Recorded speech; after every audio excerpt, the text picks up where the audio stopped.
It's not great. It's not great.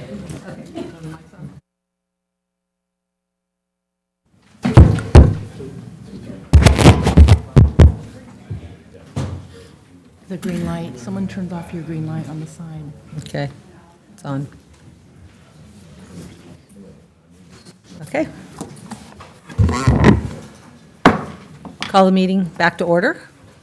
Do we have anything to report out, Kimberly? No, the city council convened in closed session to meet with the city's labor negotiators. There is no reportable action. Thank you. Roll call? Vice Mayor Cruz. Here. Councilmember Mawson. Here. Councilmember Campion. Here. Councilmember Lamson. Here. Mayor Hewer. Here. Public comment? Under Government Code Section 54954.3, members of the public may address the council on non-agenda items. Speakers may address City Council on any agenda item during consideration of the item. Speakers shall restrict their comments to issues that are within the subject matter jurisdiction of the City Council and limit comments to a maximum of 5 minutes. Please fill out a speaker sheet located on the table inside the entrances to the council chambers and forward the completed speaker sheet to the city clerk. Okay.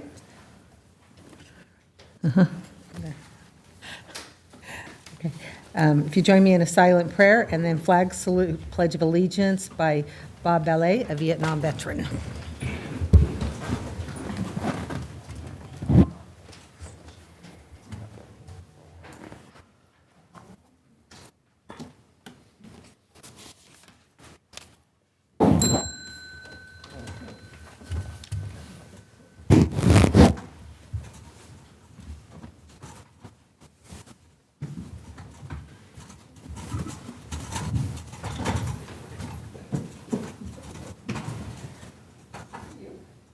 Tonight, we're honoring Bob Ballet.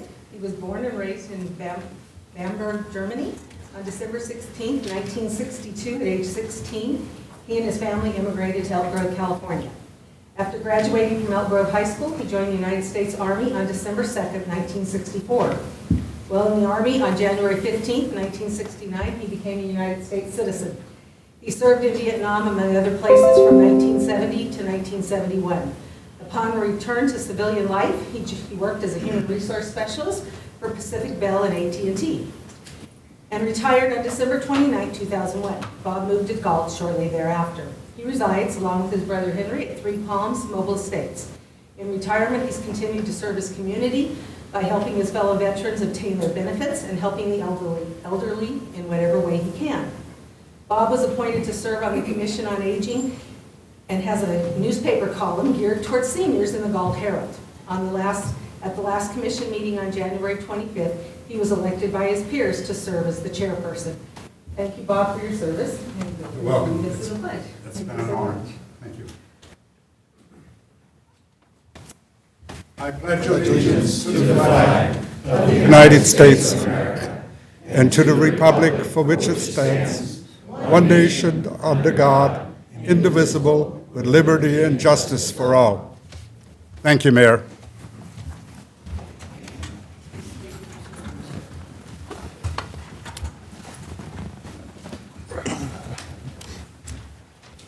Video statement. This meeting of the Galt City Council will be cablecast on Metro Cable 14, the local government affairs channel on the Comcast Consolidated Communications and AT&T Uverse cable systems. The meeting is closed captioned and webcast at www.sacmetrocable.tv. Today's meeting will air Friday, February 9th at 9 a.m. and Saturday, February 10th at 9 a.m. The City Council meeting videos are also archived on the city's website, and a DVD copy is available for checkout from any library branch. Agenda approvals, additions, and/or deletions? See none? We'll move on to presentations. Subject, introduction of new employee, David Rodriguez, facilities maintenance worker. Mayor and council members, it's my pleasure to introduce the newest addition to our Public Works team. This is David Rodriguez, and he has recently started early in January as our newest facilities maintenance worker too. And we're kind of replacing some retired members from our team. Anyway, he has 13 years of construction experience and maintenance experience as well. He is married with 2 children that are teenagers, so that explains a little bit of the gray hair that's starting to show up, or at least that's what his wife says. He has spent many years coaching baseball and softball and football and soccer with his wife and with their kids, and they moved a lot when he was a child, and he's hoping to kind of settle down and maybe even move from his current home of Modesto closer to Galt. So we're very excited to have him on board and welcome David Rodriguez tonight. Thank you.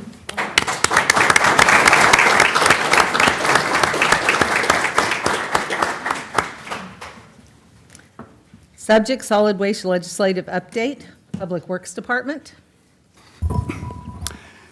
Madam Mayor and council members, this item tonight is an informational presentation regarding some of the substantive changes that have occurred over the last decade and are particularly continuing to occur in the legislative arena relative to solid waste legislation and evolving in new mandates, some of which are still in the regulatory rulemaking phase that are going to have a dramatic impact on how cities and counties are required to provide solid waste and refuse collection services going forward, particularly in terms of diversion mandates. And I don't want to steal any of our speakers' thunder tonight, but we're bringing this to you ahead of actually bringing a detailed contract items. We're in the process of negotiating a long-term extension to our solid waste franchise collection agreement, and these are the issues and these legislative items you're going to hear about tonight that are going to be driving changes in our contracts and the way we do business. And as we can all guess, those things don't come cheaply. Those are going to be to meet all these new mandates on food waste and organic waste and higher goals for recycling and issues with contamination of recycled materials. We're going to have to implement new programs, and our partner in this is Cal Waste as our current contractor.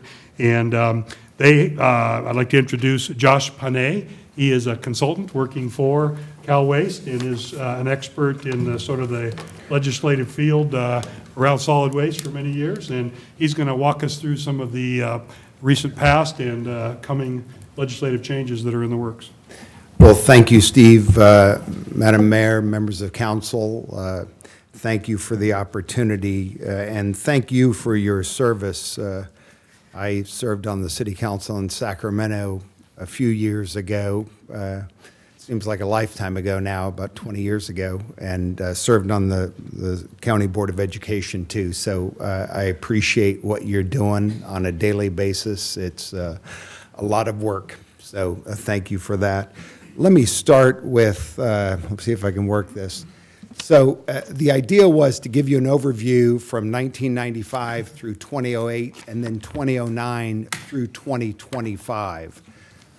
First of all, most everyone remembers a famous piece of law, AB 939 by Byron Shear. That was the first time the state decided, hey, we have to do more than what we were doing. This was 1989, and the goal was to do 50% of diversion out of the landfill in recyclables by the year 2000. By 2005, Galt had gotten to the level of 52% recyclables. Now, these are usually considered everything from lumber to bottles and cans to newspaper, cardboard, the whole array of recyclables. The next piece that comes is, this is an overview of what I'll talk about in the next few moments, and it gives you kind of the timeline from 2006 all the way through 2020, and then beyond is 2025.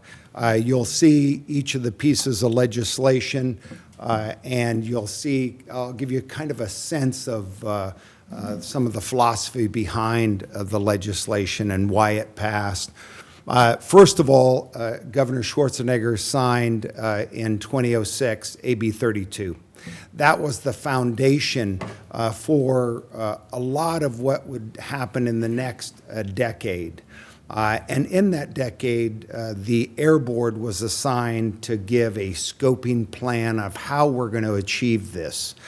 Cities and counties were to look on and decide how they were going to achieve it through their carbon footprint. Cal Waste has done their carbon footprint on behalf of you as your partner on the solid waste and recycling side. The big program here that was just reauthorized is the cap and trade program. Last year, Governor Brown signed an extension to the cap and trade program, and I'll talk about that a little later. The piece for solid waste and recycling that is different out of this piece and is now coming to fruition is the organics piece. And the basis is organics buried in land creates methane. That methane creates this greenhouse gas effect. There are two pieces that are most important in this short-lived climate pollutants. One is the methane that comes from organics percolating in a landfill, and the other is black carbon. Those two pieces in the world environment are the most caustic to the greenhouse gas effect. And so, therefore, the Air Board is focusing on those two, but they're focusing on all of it, but those two primarily. And we'll talk a little about that. But first, let me give you an overview of some of the other legislation that has passed to give you a sense of the importance of commercial recycling.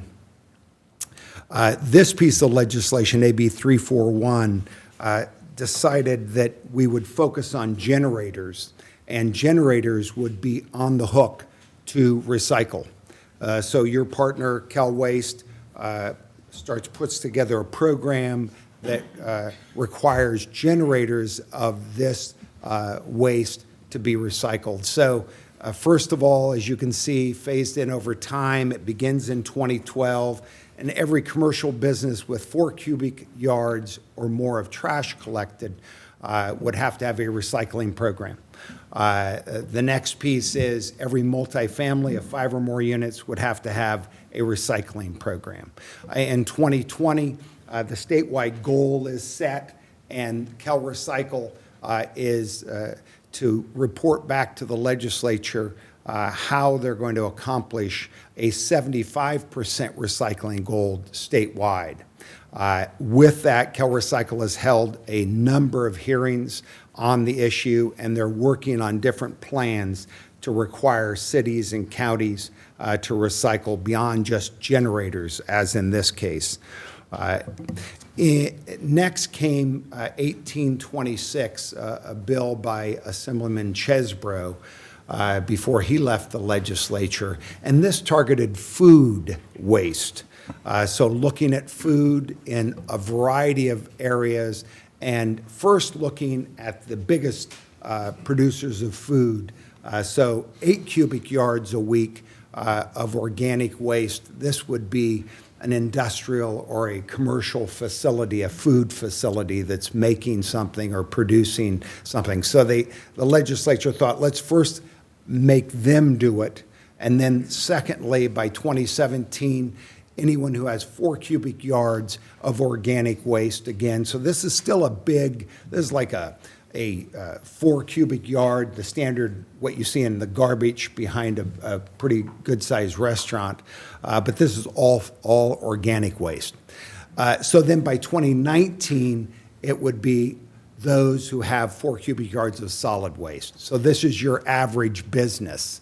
And they would be required to recycle as well. So it goes on the generator, and your provider would help initiate this.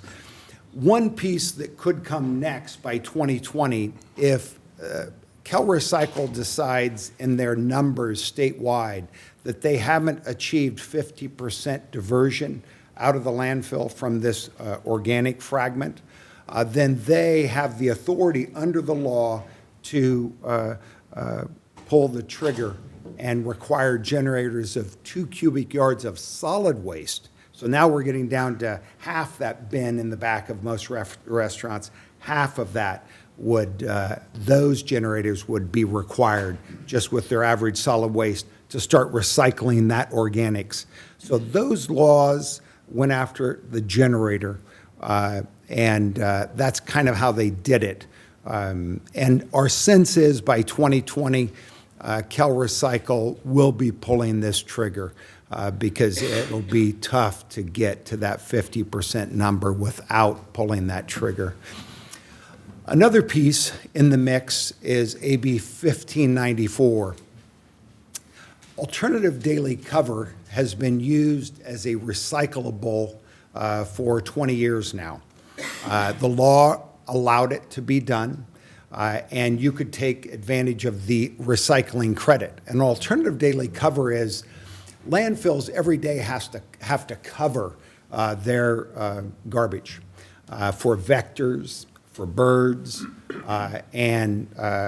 so the law allowed cities and counties to receive recycling credits for green waste that had been processed and use it to cover the landfill rather than importing virgin soil, digging soil, and then putting soil on the top.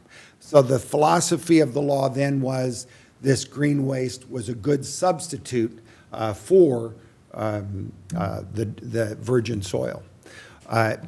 As the years went by, it was supposed to be a temporary fix, and the agreement inside the legislature was at some point we would phase this out. This is the law that phases that out. So Galt has been taking advantage of the law as it is and recycling that green waste by using it as cover for landfill, and that's been an advantage, and you were getting recycling credits for doing that. And I don't know the number of jurisdictions, but it's been happening all over the state. Now, because of the greenhouse gases, the methane that comes off of the landfill, they're basically saying, okay, everything's out of the landfill. The organics have to come out of the landfill, and this is one of those pieces that has to come out. So by 2018, Galt needs to define a plan to get that material and recycle it in a whole new way. And it could be composting, it could be chipping pieces of it for application on your road beds. There's a variety of things you can do with it, and the state law is now reflecting that. By 2020, there will be no more diversion credits granted ADC of green waste. So that gives you a pretty clear sense that the nature of what the state is proposing. Next is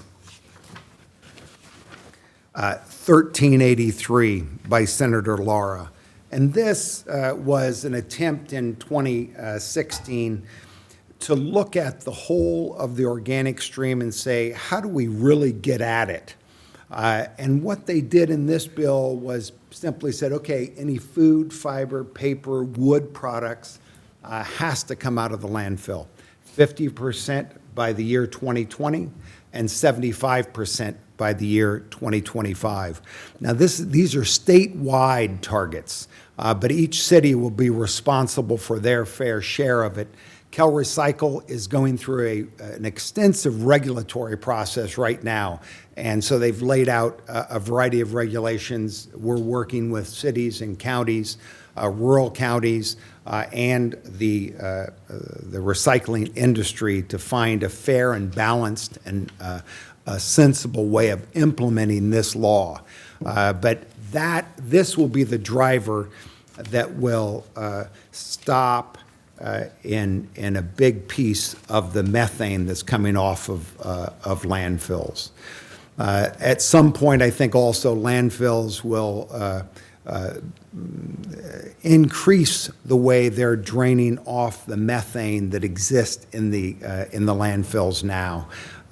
City of Sacramento has a flaring process. They used to sell that piece of methane, scrub it, and sell it to the almond growers. So they're going to have to come up with a new way for their city closed landfill and try to figure out what else they do, because the restrictions are significant. So there's the two major pieces.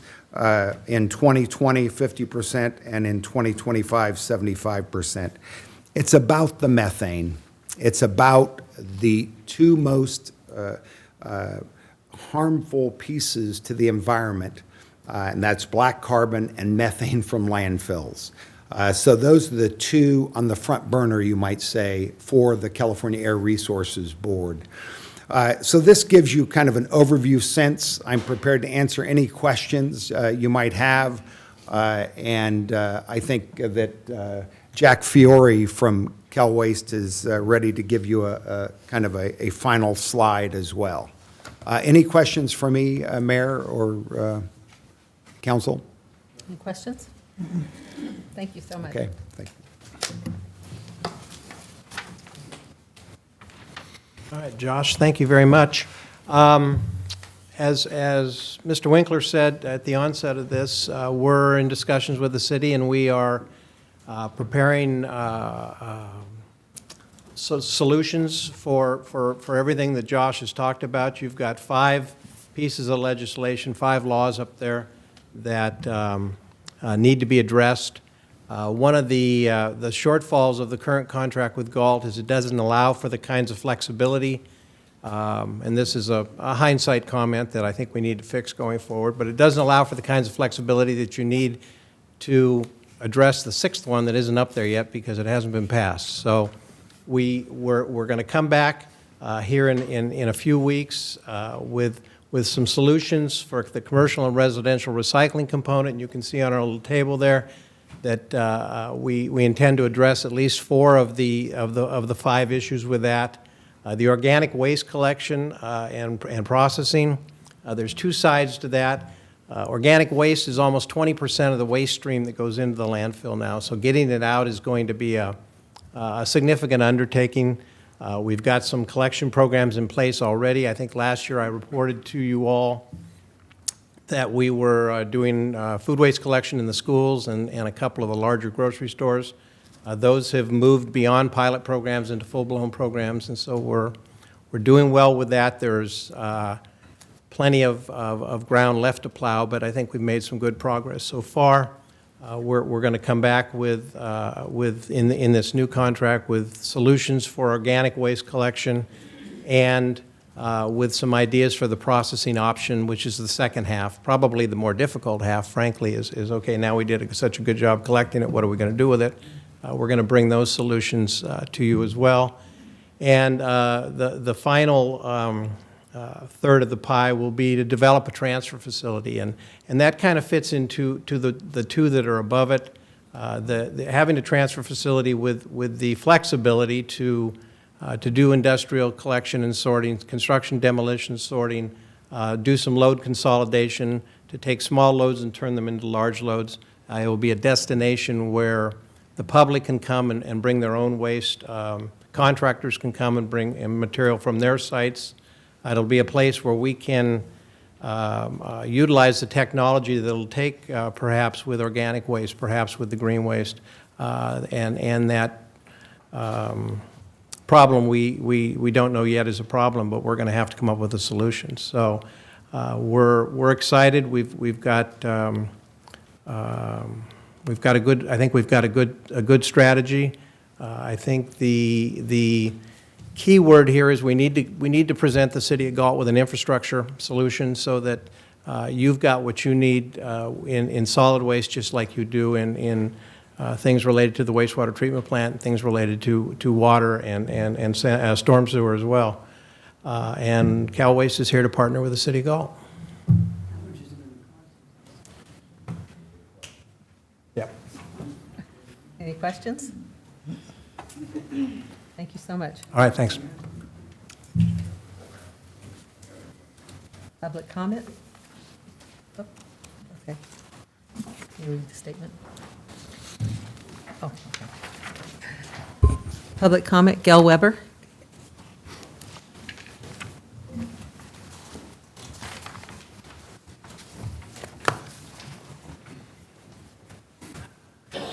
Good evening, council. I gave some packets for you to look at based on the proposals for the extravaganza. I'm here on behalf of Shop Local and the Chamber of Commerce. We're asking the council to support our venue request for our 9th annual extravaganza on March 24th. This free community event has grown in size each year and has become a highly anticipated event. The event's main financial support is through vendor booth fees. As of today, we have 60 booths reserved and 5 food vendors signed up. We still need more to pay for the event. We were presented with a proposal from Parks and Rec that was going to have the event on 4th Street going north from C Street towards A Street. There's a map showing this proposal. Shop Local went over the proposal and came up with the following. The majority of the event would be on the promenade, the food vendors, the egg hunt, the egg drop, the Easter Bunny pictures, and vendors. This would put too many people in one space. The vendors would be setting up alongside the field to the north and a funeral home, leaving out the majority of the 4th Street businesses. The car show would be hidden around the corner on B Street. This would also leave the 4th and C Street intersection open. We believe this would not only be bad for the flow of the event, but also very unsafe. There would be a lot of pedestrian traffic and auto traffic on the intersection of C and 4th Street, too close to the crowds. And this event attracts a lot of kids who do not necessarily pay attention to their surroundings. Our request would be for the event to be on 4th Street between B Street and E Street, where traditionally it has been held. C Street would be also closed from 5th Street to 3rd Street over the railroad tracks. And there's a map showing our request also. The plan is to have the egg hunt, the egg drop, and the Easter Bunny pictures on the promenade. The food vendors would be moved to the new parking lot at 4th and C Street. We would put some tables and chairs on the promenade so that people could sit, eat, visit, watch their kids do the egg drop and the egg hunt, and also a place for them to watch for the Easter Bunny pictures. The promenade would be a relaxed area. It would be open. We wouldn't have any vendors or anything else on it. The vendors would line up on both sides of 4th Street from B Street to E Street. Having the event spread from 4th Street towards E Street would bring the 4th Street businesses into the event instead of excluding them. People also like to stroll at an event, not be on top of one another. This would also be a great event to introduce the new 4th Street to the community. Closing the 4th and C Street intersection keeps the auto traffic further away from the kids. The car show and the Youth Commission pancake breakfast would be more featured on C Street instead of hidden away. I've included some individual letters of support from some of the 4th Street businesses, as well as a letter signed by all of the 4th Street business owners. Again, Shop Local and the Chamber are asking that the City Council supports our venue request. We believe it will continue to grow this event and attract the quality of vendors which we are needing to help maintain the financial support. We want this traditional Galt event to thrive and grow. We believe in changing the venue would be downsizing the event. Thank you. Thank you. Barbara Payne.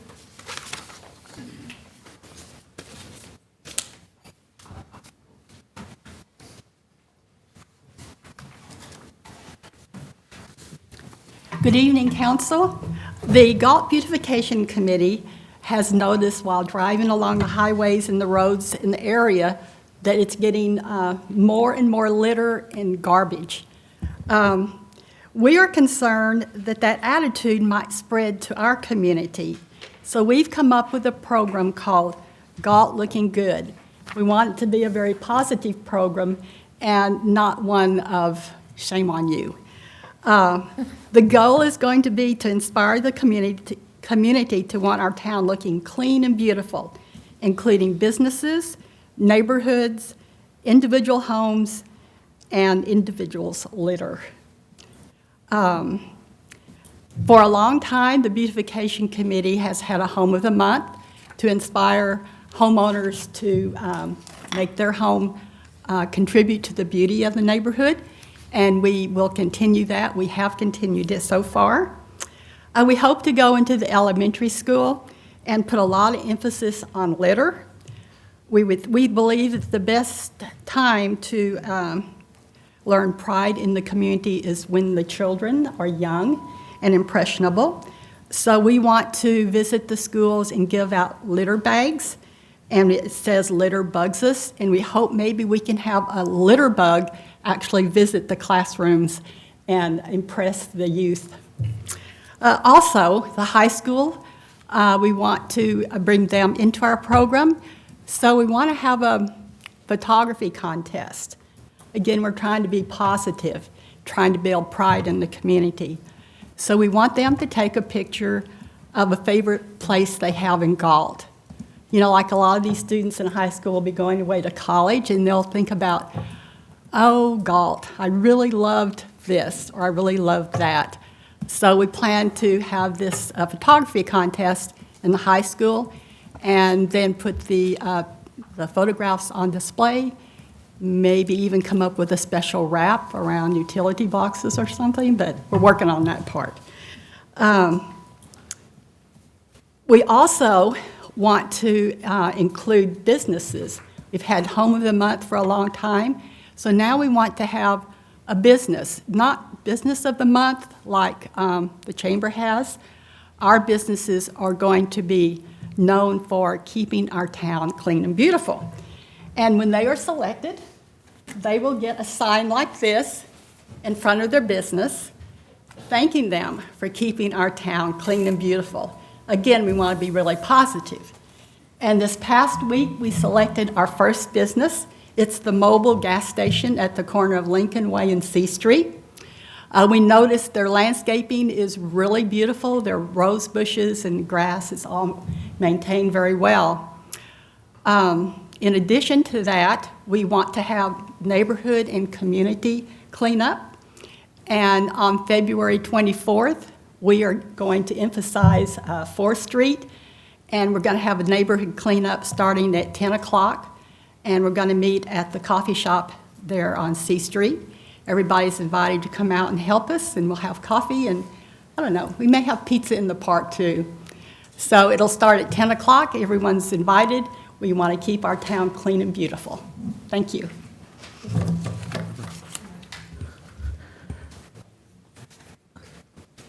No further public comment. I do have a question regarding, so should that program, if the Galt Beautification Committee is starting a program regarding beautification on our committee, does it need to come back to the council? Because when you look at the guidelines, they operate, for the council. And this would appear to me that we're starting a program in the community that hasn't been approved or discussed by the council. So does that item need to come back to us? I would have to look at the guidelines and, come back to the council and let you know. I don't know. Yes, we need to check, and we'll check with the staff that is overseeing the beautification committee and working with them on that project. Yeah, sounds like a wonderful program, but I just am concerned that we follow the guidelines. Can I Thank make you. a comment that might help your question? Most of what we're planning to do has actually already been in effect. The neighborhood community thing, we have Adopt a Street that started back in 2000. We're just bringing it under the title of Galt Looking Good. Again, we want it to be a positive thing. Same with Home of the Month and even Business of the Month. That's done previously. No, I absolutely agree, Barbara. I think it sounds like a wonderful idea, but when you look at the guidelines that the Beautification Committee operates under, I'm just concerned that these programs aren't being brought before the council to approve or at least as an informational item to us, just to make sure that we are operating under the guidelines. If you read the guidelines, they're pretty clear that, the Beautification Committee is to, recommend things to the council. And that's why I wanted to emphasize that this has been done already in the past. It's not really a new program, just a new title. Okay. But I understand your concern. Okay, thank you. Okay, reports by city council members on regional boards, commissions, and committees. I Mark? have two for you. One of them was coming from the Air Quality Board. Kudos to Mr. Arias. They mentioned our grant for the Climate Action Plan.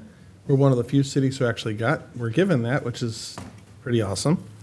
On a more important note for the city as far as funding, the SACOG board met on the 18th of January, and two small amounts of money were approved for the city, one being $901,000 for transportation development. A portion of that will be used for streets and roads and maintenance. The primary portion of it is for transportation. And then the larger of the two is $1,022,000, which will be used for the operation of our SCT Link program, our buses. And it was unanimously approved, so nice job, sir. Thank you. Tom? Oh, I've been busy. Let me see. Is this thing on? Yeah, can you hear me now? There you go. There you go. Let me see. I attended a League of California Mayors and Council Members Academy three-day event in Sacramento. Had a great time at the Winter Bird Festival. Like a tie for everything. Yeah, it's a kind of bird. It's not a winter bird. I know it's not a winter bird, but it's a bird. Barn owl. Sorry, tie with a bird on. And then I attended my first Public Safety Committee meeting. Thanks, Mark. And I've got some numbers for you, Paige. If you want them, I'll wait for you. Whatever. Go for it. Okay. We discussed all kinds of things, but near and dear to my heart, since I live on the west side of the tracks, and we haven't had a fire station over there since about 5 years after I moved in. So the question came up was on response time. So we actually had the chief from Consumers Fire there, and he gave us some numbers. And they clocked the average duration of the delays. And it comes out to 2.09, it's 2 minutes and 9 seconds is their average delay by trains. That's what they came up with. And also the number of citizens on that side of the tracks, it's 28% of Galt's population. And I brought up the comment, I made the comment, and I said, well, Consumnes Fire District doesn't just cover the city, okay? It's a district. So it covers more than just the 28% in that side over on the other side of the tracks. But they have mutual agreements with the other fire departments that can be coming from the other direction too. So it sounded like it's covered, but it was worth asking the question. And I guess when we get to Tom, page, you said the average is 2-minute wait, but not for everybody. So how many people get delayed, or how many calls? 9 9 in the total. Out of, out of 19. No. What? Okay, here you go. Here's okay. The delay by train, there was 7 at 1.52 minutes. That's 1.5 minutes. There was 3 at almost 4 minutes, and 9 at 2 minutes 89 seconds. but there was a percentage of calls that got delayed, and it was a very low percentage. It was a very low percentage. Do you remember what Let it me was? see. It was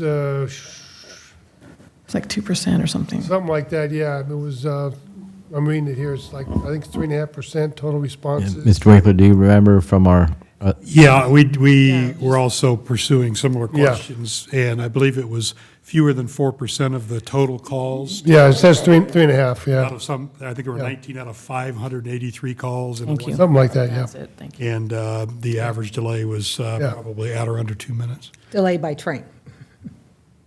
Yeah, I believe that's what it is, yeah. So on the surface, it sounds like it could be an issue, but when you dig into the numbers and everything else, it doesn't look like it, which kind of surprised me. Anyhow, I was invited to tour Cardinal Glass, one of our big industrial companies in town. I accepted and thoroughly enjoyed the tour with other council members and staff. Impressive outfit.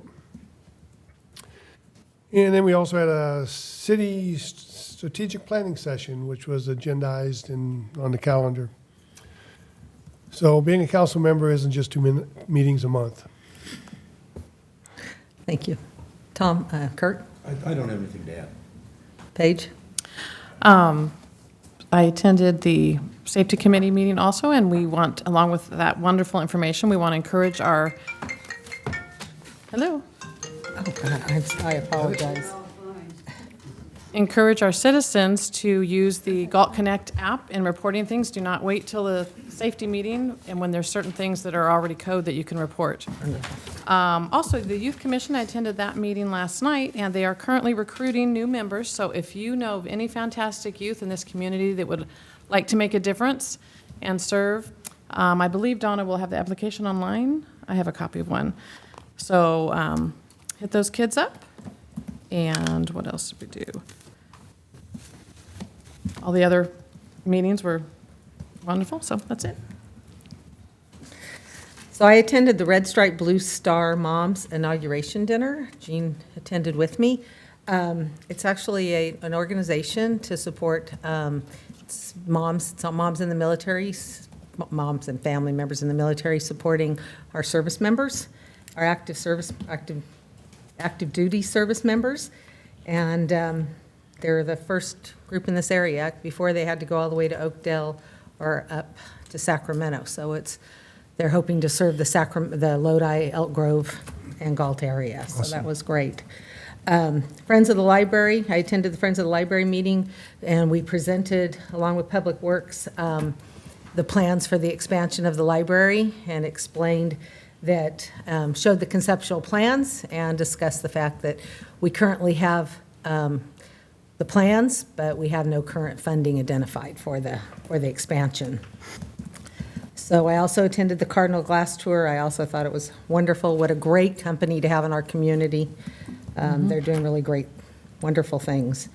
I attended Library Authority. The main thing on the agenda was their marketing plan, and so I've talked with Donna. They've requested that we help them market some of their information, that there's more to libraries today than just books, that they offer a whole range of services, and sometimes we just don't do a very good job of getting that information out to the community about all of the things that they do.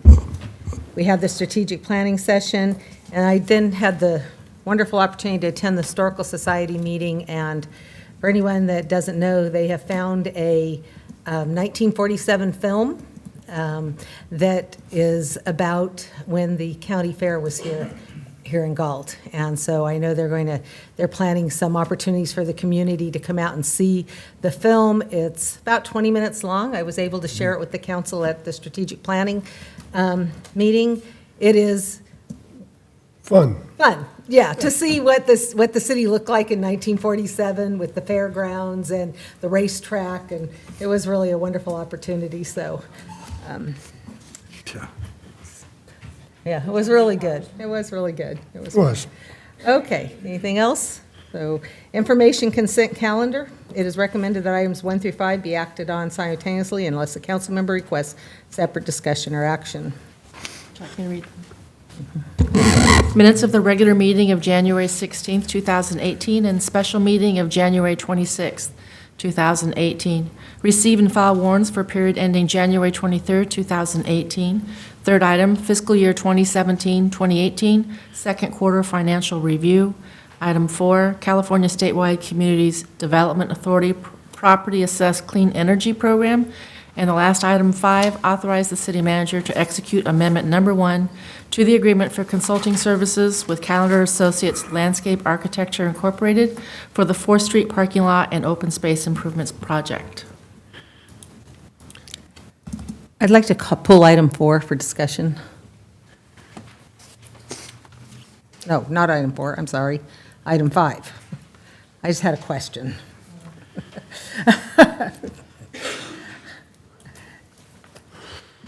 So my question is that this money is left over from the prior allocation, correct?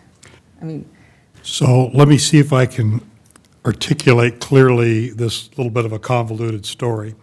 So once upon a time, the city embarked on a C Street, 4th Street master plan from right outside City Hall here, all the way downtown, all of 4th Street, including about $2 million worth of redevelopment funding, and as well as some state and other funding and SACOG funding. Slowly, RDA funding went away, and then SACOG funding was limited to just select portions of a complete street project. And we had to make some hard decisions last year before we built the current 4th Street only portion of the C Street, 4th Street Complete Streets project. Meanwhile, we've been seeking and advocating for funding to backfill some of those RDA and other city funds that were no longer available for the project. And we secured approval for community development block grant funding through the county. And we get about $150,000 a year, give or take, and they allow us to program 1 to 2 years at a time. So we were able to secure funding in the previous 2 years to design and build the first phase of the parking lot as a change order to the 4th Street project recently completed. And this would be funding to complete sort of the master or redesigned master plan for the rest of the open space. Maybe as a quick, brief piece of history, if you can put that slide up.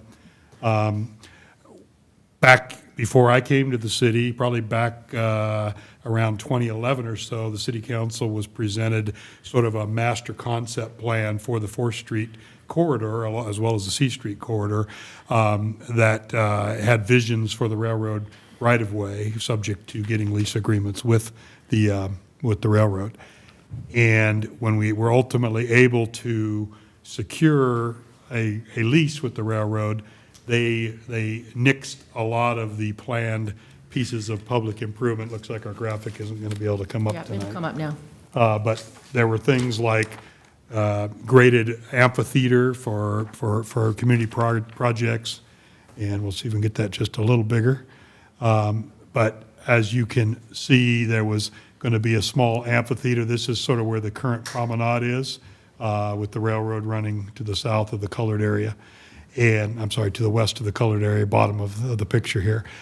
We plan to have a gathering space coming off the promenade out in the open space area, a larger parking lot than currently exists. There were grand plans for maybe even a train station if we could get a rail stop or commuter rail, or even now high-speed rail. You know, could we get a stop in Galt? If so, we need a station. And then have a sort of a passive space with a rose garden and some other things, you know, in the remainder of the corridor. Well, a lot of restrictions were placed on the open space lease with the railroad that eliminated anything that would attract people into the open space beyond the frontage sidewalks, the parking lot, or the promenade that are currently in process. And so we're going to use this remaining funding to leverage future construction funding for this corridor, but we have to complete redesign efforts from this original concept to the current allowed concept.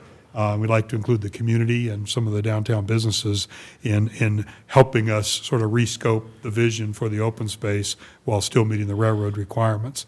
And so the funding under this amendment would allow us to get to a shovel-ready design that we could put out to bid later this year. And then that would free up an additional 2 years' worth of allocations to actually build a first phase coming out of this master plan. Okay.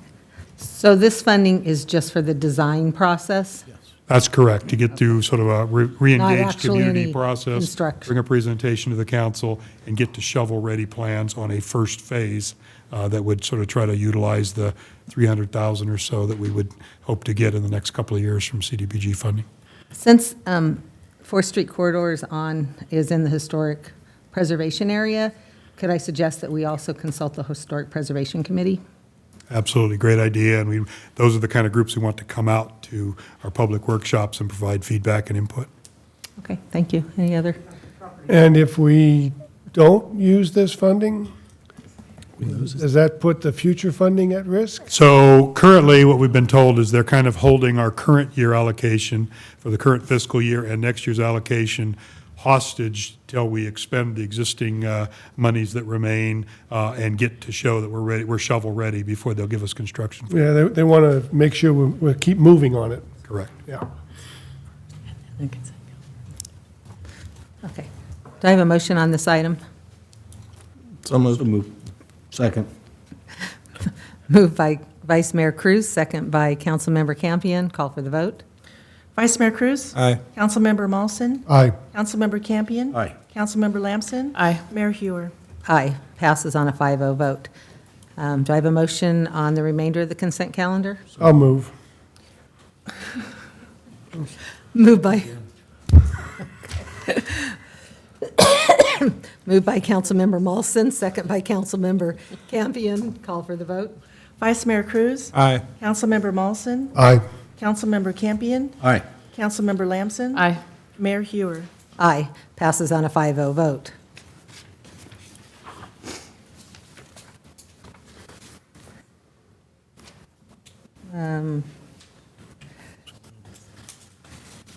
Treasurer's Office?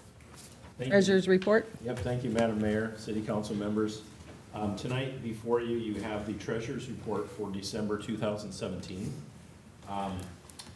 As you know that the Fed has recently raised the federal funds rate, and as such, the city yields and investments have also slowly risen.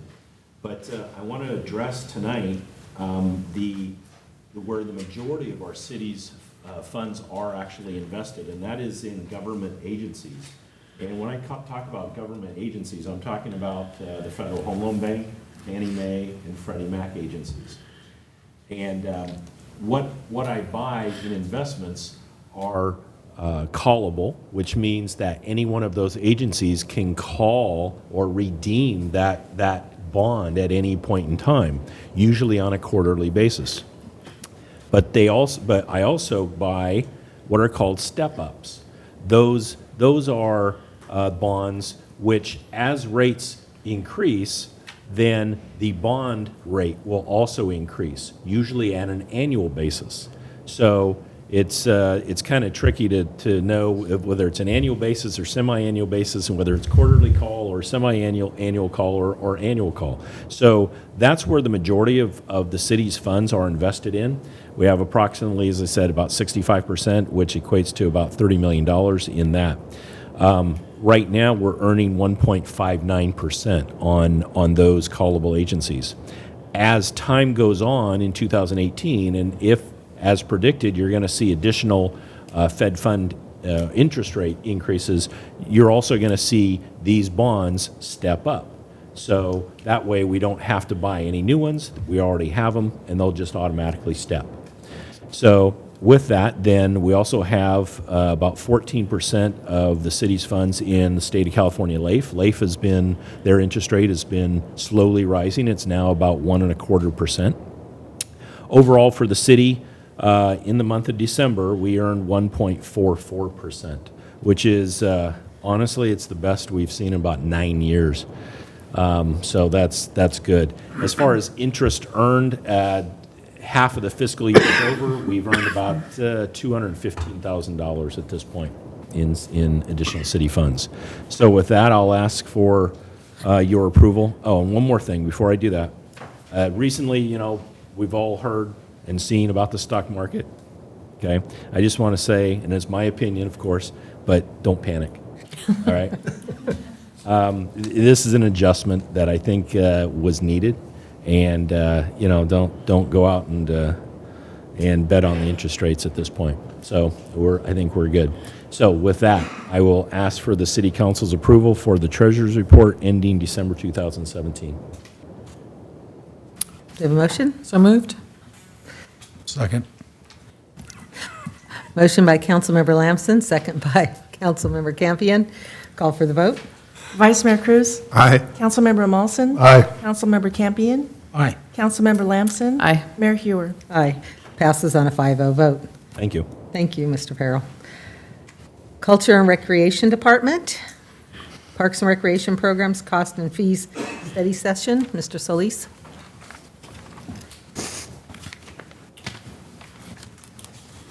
Good evening, Mayor and City Council. Tonight we'll be providing you a lot of information regarding the Parks and Rec Department. This presentation is to make you aware and prepare you for the upcoming fee schedule report, budget, and challenges facing the Parks and Rec Department.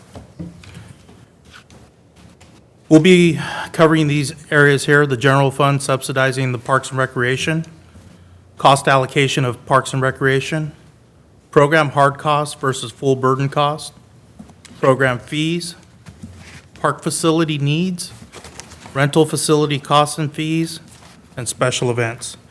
After each one of these, we will be taking questions. We won't wait till the end. We'll just ask you any questions or jump in anytime you have one. Before we get going on this, I wanted to go over a little bit of our past. As you see the Galt market in its present form and layout since 1989, the Galt market has been the major funding source for the 06 fund, the Parks and Rec Fund, for over 30 years. In 2005, we hit a high of nearly $3.5 million in revenue. But since then, we've taken a small dip down, and now in the last 3 years, we went from 2.7 down to nearly 2.5. That doesn't mean that the market isn't still a revenue generator. If you look at the orange, you'll see our M&O costs. So comparing our revenue to our M&O, we still make nearly $1.5 million just against those two lines. I'm going to be introducing our finance director, Emily Boyd, and she will be going over our subsidy of from the general fund and the cost allocation.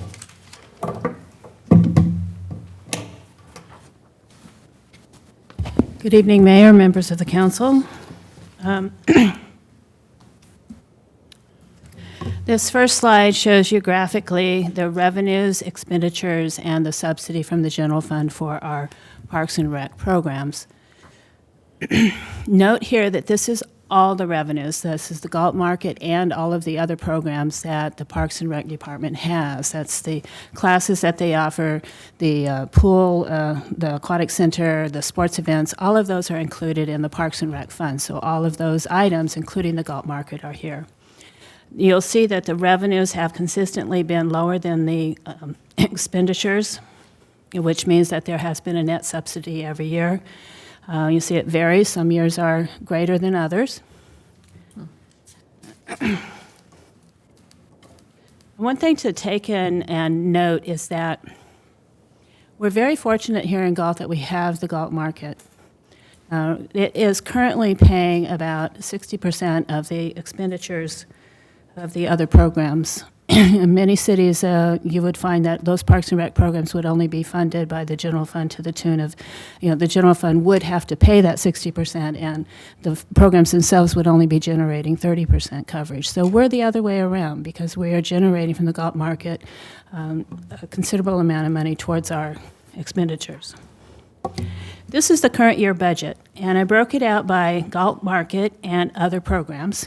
And note that the other programs, again, it includes all of the other programs that I mentioned. The Galt Market revenue is projected, this is the budget, to be $2.5 million.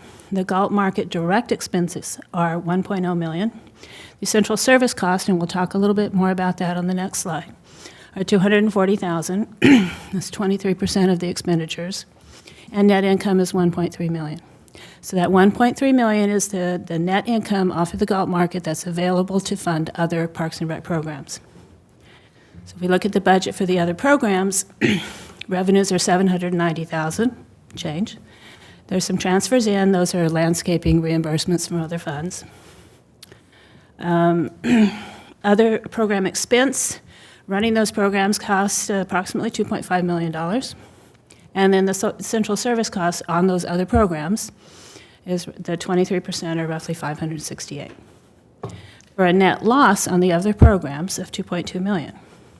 So Emily, one question Yes. real quick. So when you talk about the central service costs, the $240,000, that is just for the Galt Market, correct? The $240,000 is just the Galt Market share of central service costs. And the other central service cost is on all the other programs that Correct. Parks and Rec runs. Correct. The last three lines show the nets. Net Galt Market income, $1.3 million.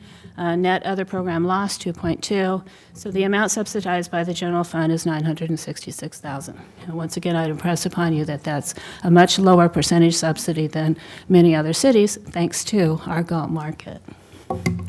So regarding central service costs, these are the costs that provide a central and administrative type of services. These include human resources, recruiting, retention of employees, financial services, that's payroll, that's accounts payable, that's banking, that's financial reporting.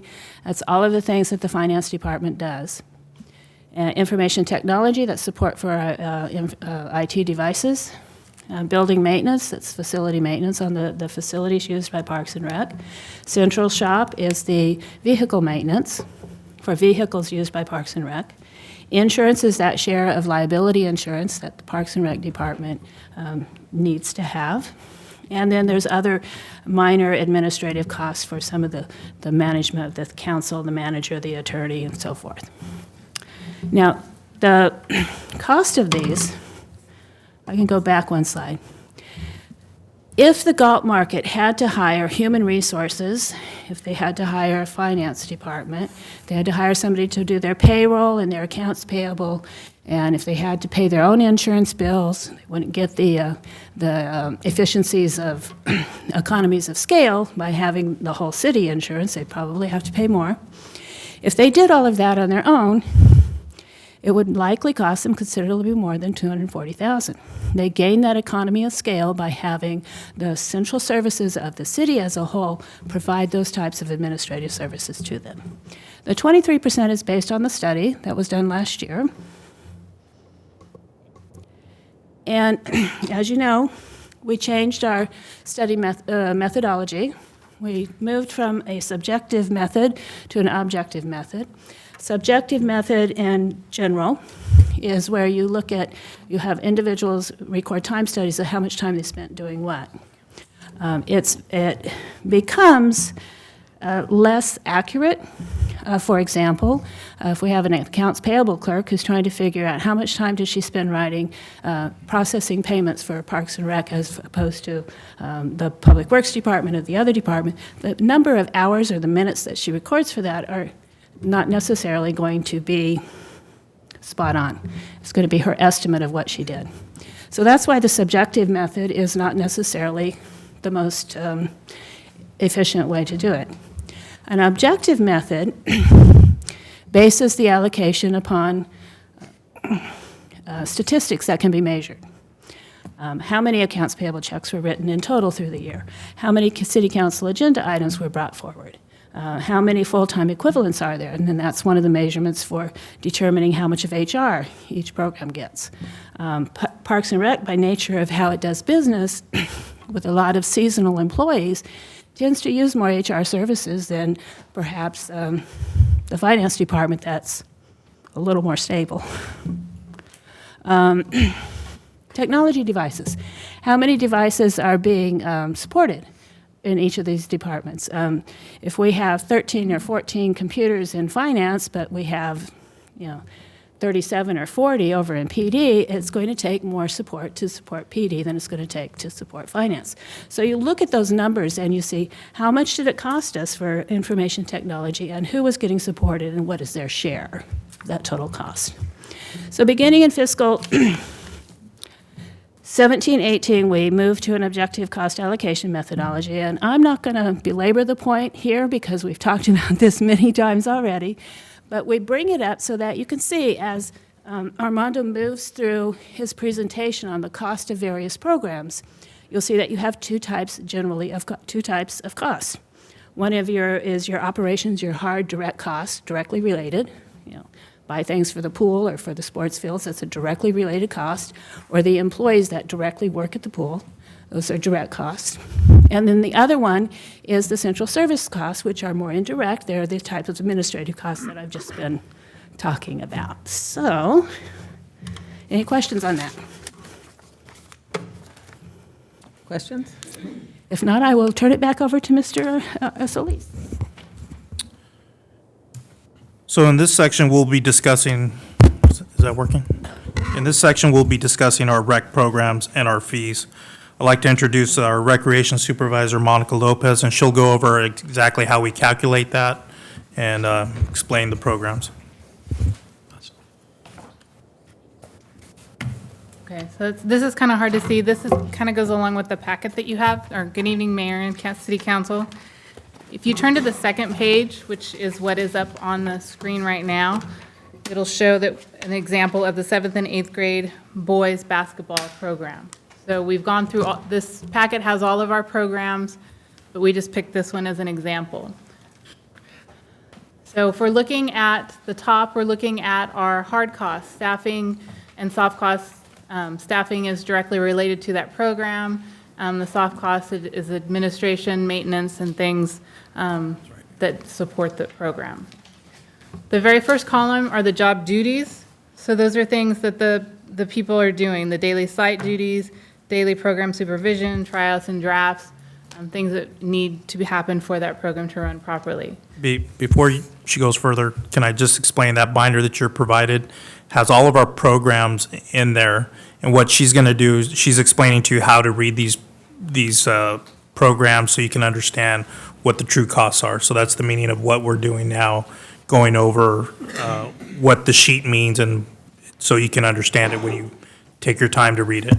So, sorry, Monica. So the second column are the positions. So those are the positions that do those job duties. So rec worker 1, sports coordinator, scorekeepers, et cetera. And then the soft costs, we have the rec coordinator, our office assistants, and park maintenance workers. The third column area is a little bit more specific. So like at the top is the rec worker. That's how many hours we're estimating that they're going to work each week during the duration of that program. Sports coordinator, the officials, and then if you look, a lot of our officials and tryouts and drafts are for specific to that age group, the 4th and 8th grade and up. Related to that is the hours per week total. The next column is the number of weeks that we estimate that the program will run. 11 weeks is the program. If you're looking at the ones that say 1, those are just for the draft, and then down below, the general stuff that we do in the office, putting programs and things on the website, updating the information. Here are the totals, multiplying out the number of hours by the number of weeks, and the rate. So the rate is their hourly rate plus any of the workers' comp, any insurance, PERS if they're PERS employees, anything associated with that position. And then the last column is the total employee costs. There that's highlighted there is the hard cost for the employees that are directly working with the program. The blue is the soft costs with the support staff, maintenance, and office staff.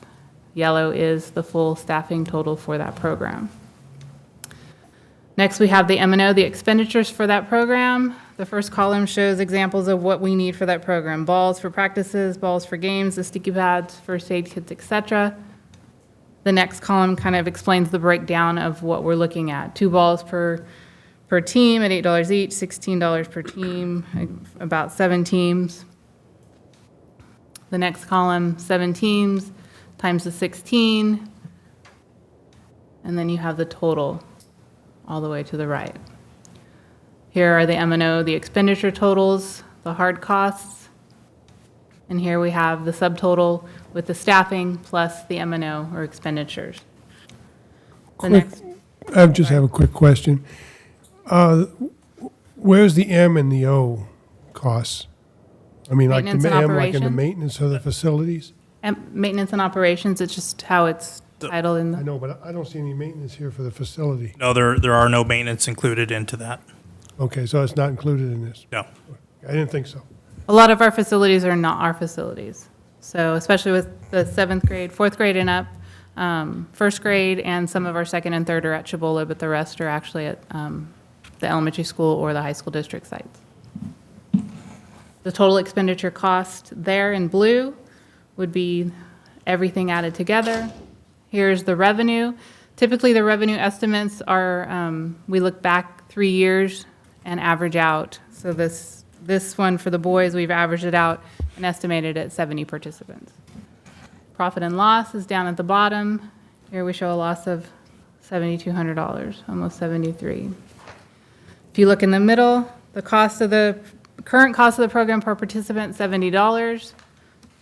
The hard cost here does not include the central cost, so this is just the hard cost with the staffing and then the M&O. If you add in the 23%, this is the total cost of the program per participant. The next page in your packet is kind of a general overview if you want to look at what we've done for each of the programs. So Monica, excuse me. Sorry. So when you say current cost of program per participant, is that the price? That's currently what participants are charged for the program. They're charged, okay. Because the cost of the program would be all 3 of Current those. charge. It's the current, what we currently charge participants to participate. So we charge $70, but roughly speaking, it's like $310? No, you wouldn't. Can you go back to a couple of slides, Monica? Couple more. right here. So if you see the subtotal, that is the cost of, without the 23% cost allocation. The red. The yellow would be if you added that in, and then a total of the expenditures. Now go ahead and move forward, Monica. So that's the cost of the program. This is the hard cost without the 23% included in it. This would be the cost if you add that 23% into it. So in theory, we would have to recover hard cost, we'd have to charge $141 for that program. Oh. You wanted it to recover the 23% cost allocation part of it, we would have to charge $172 for that. It sounds out of line, and this is for one specific program. The more kids that participate in the program, the cheaper it would be. Because if I have 8 kids versus 10, those 2 extra are just revenue because all the costs are still the same except for a T-shirt. Now, on this next slide that Monica started showing is we wanted to compare what Elk Grove and Lodi are doing with these similar programs. So go ahead, Monica. Okay, so if you, like he said, we're comparing Elk Grove and Lodi in the first 2 columns except for the Galt Gators. We chose to compare it with Laguna instead of Lodi because Lodi does like an inner city where they compete amongst themselves. So that's why that's the only one we used a different city or a different location. So the first column is Elk Grove, which is Cosumnes CSD. The second column is Lodi, current rate that we're charging. The cost recovery rate, which if you go back to the individual sheets, it just carried over to this. And then the full burden includes the 23%. So this just kind of gives you an overview if you want to look at it. There's a couple that don't include the cost recovery rate and the full cost burden. City Tots, for example, as well as lap swim and public swim. It's a little harder to separate those out because it's the same facility and it kind of hard with averages and stuff. But we are able to show the comparison from the 2 other areas as well as our cost. Are there any questions? So this information was just given to you so you can kind of look at all the programs, and when you're reading it, you can kind of understand where we were going with it. All of our recreation programs are in that binder there, and we will be coming back in with the fee schedule and with our recommendations for that. I understand that some cities, because no city can pay 100% for Parks and Rec, and a lot of cities our size don't have a Parks and Rec because they haven't got a market. Or if they do have a Parks and Rec, it's one swimming pool or a softball complex, but not both. So a lot of those cities, though, they have a policy of what percentage they would like to recuperate, whether it's 25% or, you do the flip side, how much they want to, reimburse out of this general fund, because that's where it comes from. And they have some kind of a percentage, 25, 75.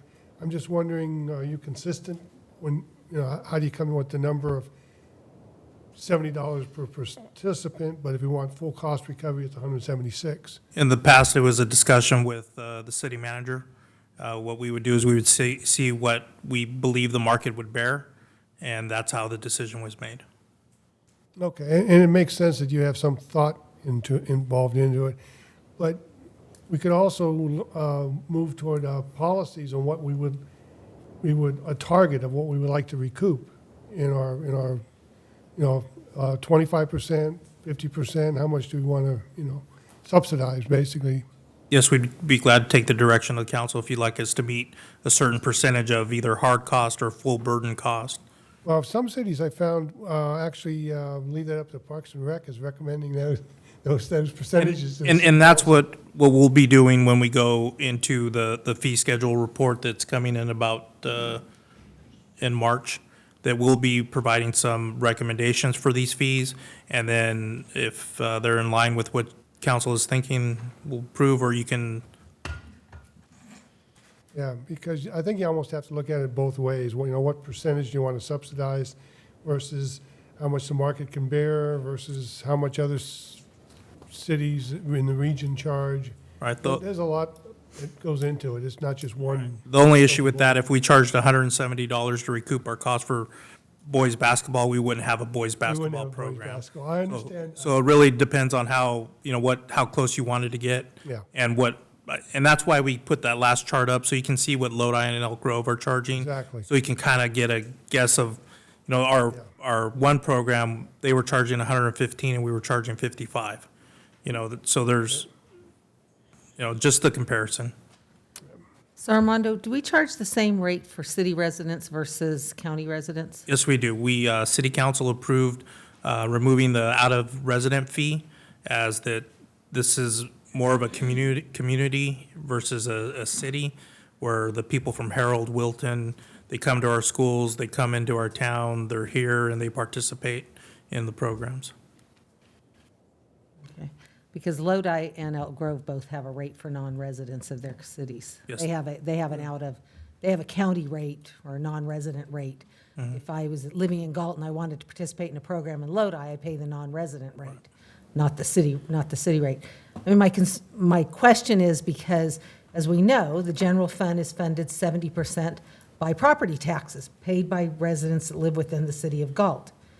The other 30% are other revenues, including sales tax being part of that, which are probably paid by everybody in the region if everybody shops within town. Right.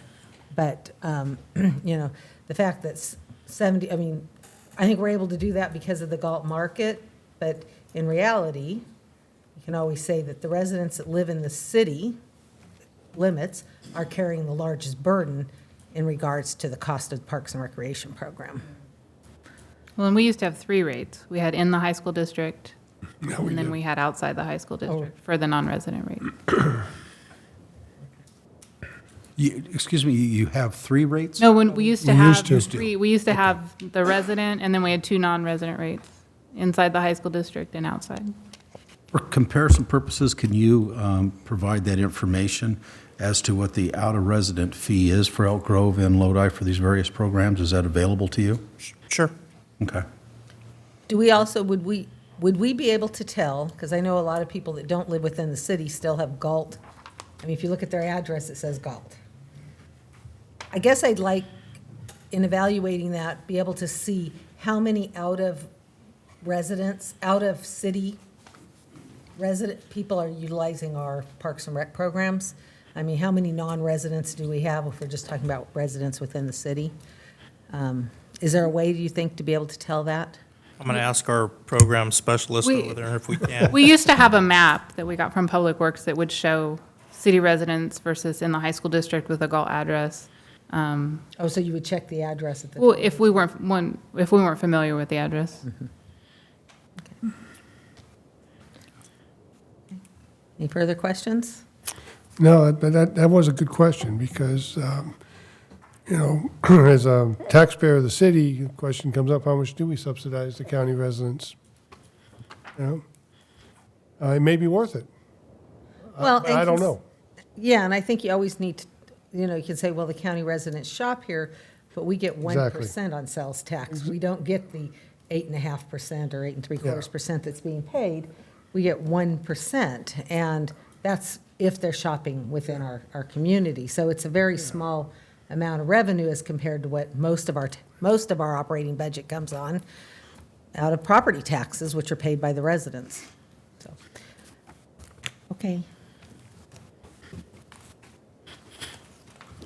So I would encourage the council to take a look at this packet, go through it. If you have questions, give Armando or Monica or myself a call. Come into the office, sit down and walk you through, the different programs. So in this packet, you did that for every program that Yes. Parks and Rec? Yes. No, those are just our recreation programs, not special interest. So this is a picture of Walker Park. It's our newest park. And when I say newest park, it's 7 years old. In this section, we'll be discussing the condition of our park facilities. We rate our parks and our amenities in the parks in 4 sections. Poor, which means that we have to constantly do repairs within 12 months or schedule the repair. Fair, 12 to 18. Good, 18 to 16 months. And then excellent, having to deal with them within 36 to 60 months, I believe that says. I don't have my glasses. We're going to be focusing today on these 2 here. Here's a map of our park system. And what I did is I outlined them in our L&Ls. People have this, or believe that Parks a Park and Parks and Rec should be taking and funding all of these parks. This peach color outline is our Lighting and Landscaping District 32. You can see which parks fall in there. The red is our L&L 33, and our blue is 37. We're going to focus our majority of our discussion on our sports facilities, as though those are the most commonly used facilities.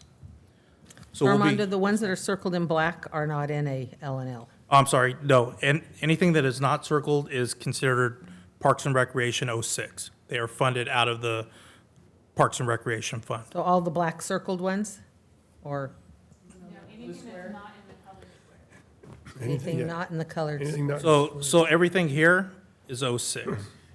Everything, All of these other ones live like the in, aquatic center and the sports complex? those are all 06. Okay. So like up at Walker Park, it has a black circle In the blue around square. it, that's just, but it's, well, but it's in the blue square, so it's L&L. Right. Okay, thank you. So we'll be talking about the Shabola Skate Park, our community park, Oh, that's his black our circle. Gora Aquatic Center, Greer Basin, Harvey Park, Meadowview Park, Northeast Sports Complex, also known as McCaffrey, Sports Complex, Veterans Field, and Walker Park. At this time, I'd like to bring up our park supervisor, Armando Morales, and he'll be going over the maintenance issues and problems that we're having in our parks. I gotta lower the microphone. Good evening, Mayor and council members. We'll be discussing the issues that we're having at, first it'll be the skate park.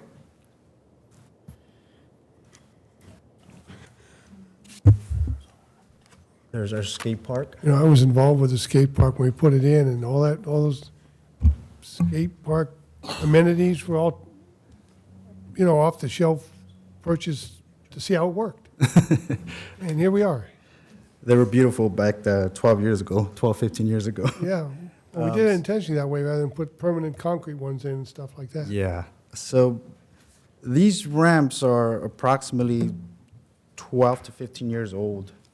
Staff spends about an average of 180 man-hours maintaining these ramps. These ramps are aging. They're getting vandalized.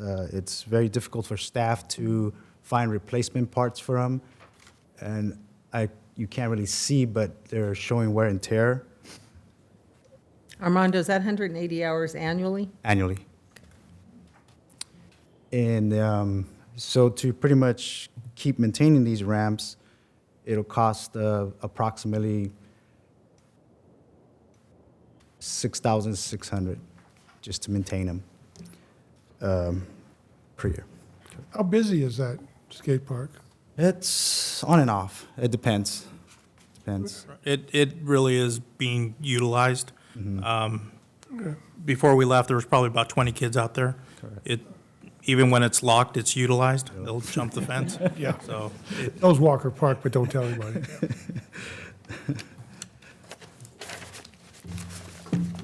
So we're moving on to the community park. It's beautiful. It's an aerial shot. It looks very beautiful. Here you see the tennis courts. We have it's a wind nets that are showing wear and tear. Not only helps the wind, it also helps for sun for tennis players. They're starting to show wear and tear in multiple areas. The cost approximately is $10,000 to replace them.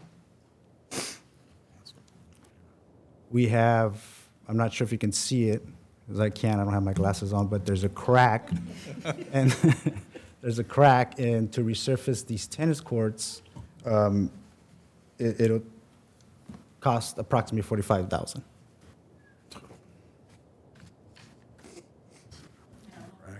Multiple courts. That's 3 courts. it'll be approximately $9,000 per court, 5 courts. Now we're in the baseball field at the community park. This is the warning track. We actually have a 6-inch grass slip. We will need to sod cut and replace. That would be in-house, and it approximately cost $6,600 for staff to do. Moving on to where the bleachers are at. For the baseball field, we currently have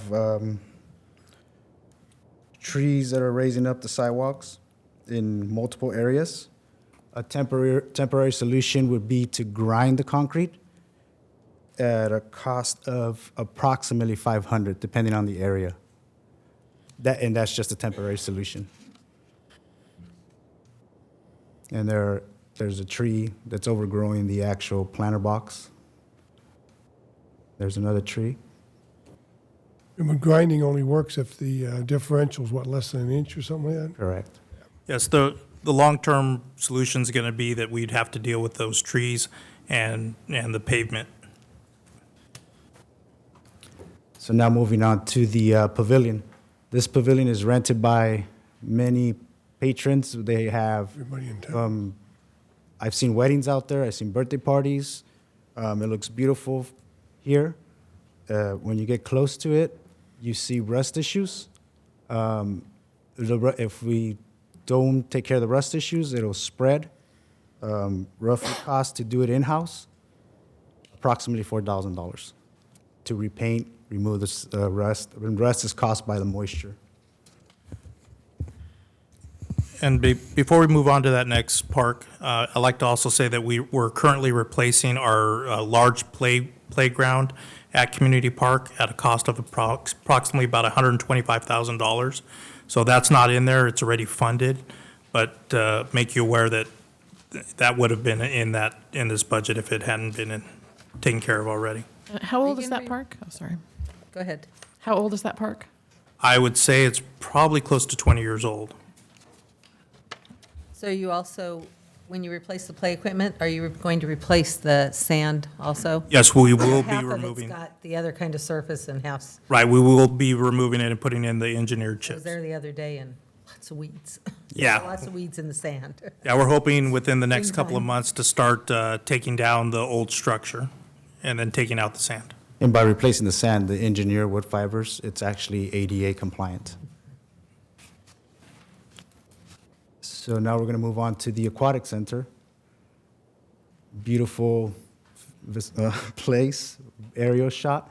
Here we have 3 heaters, which 2 heat the competition pool and 1 heats the recreation pool. These heaters are approximately 20 years old. We have issues.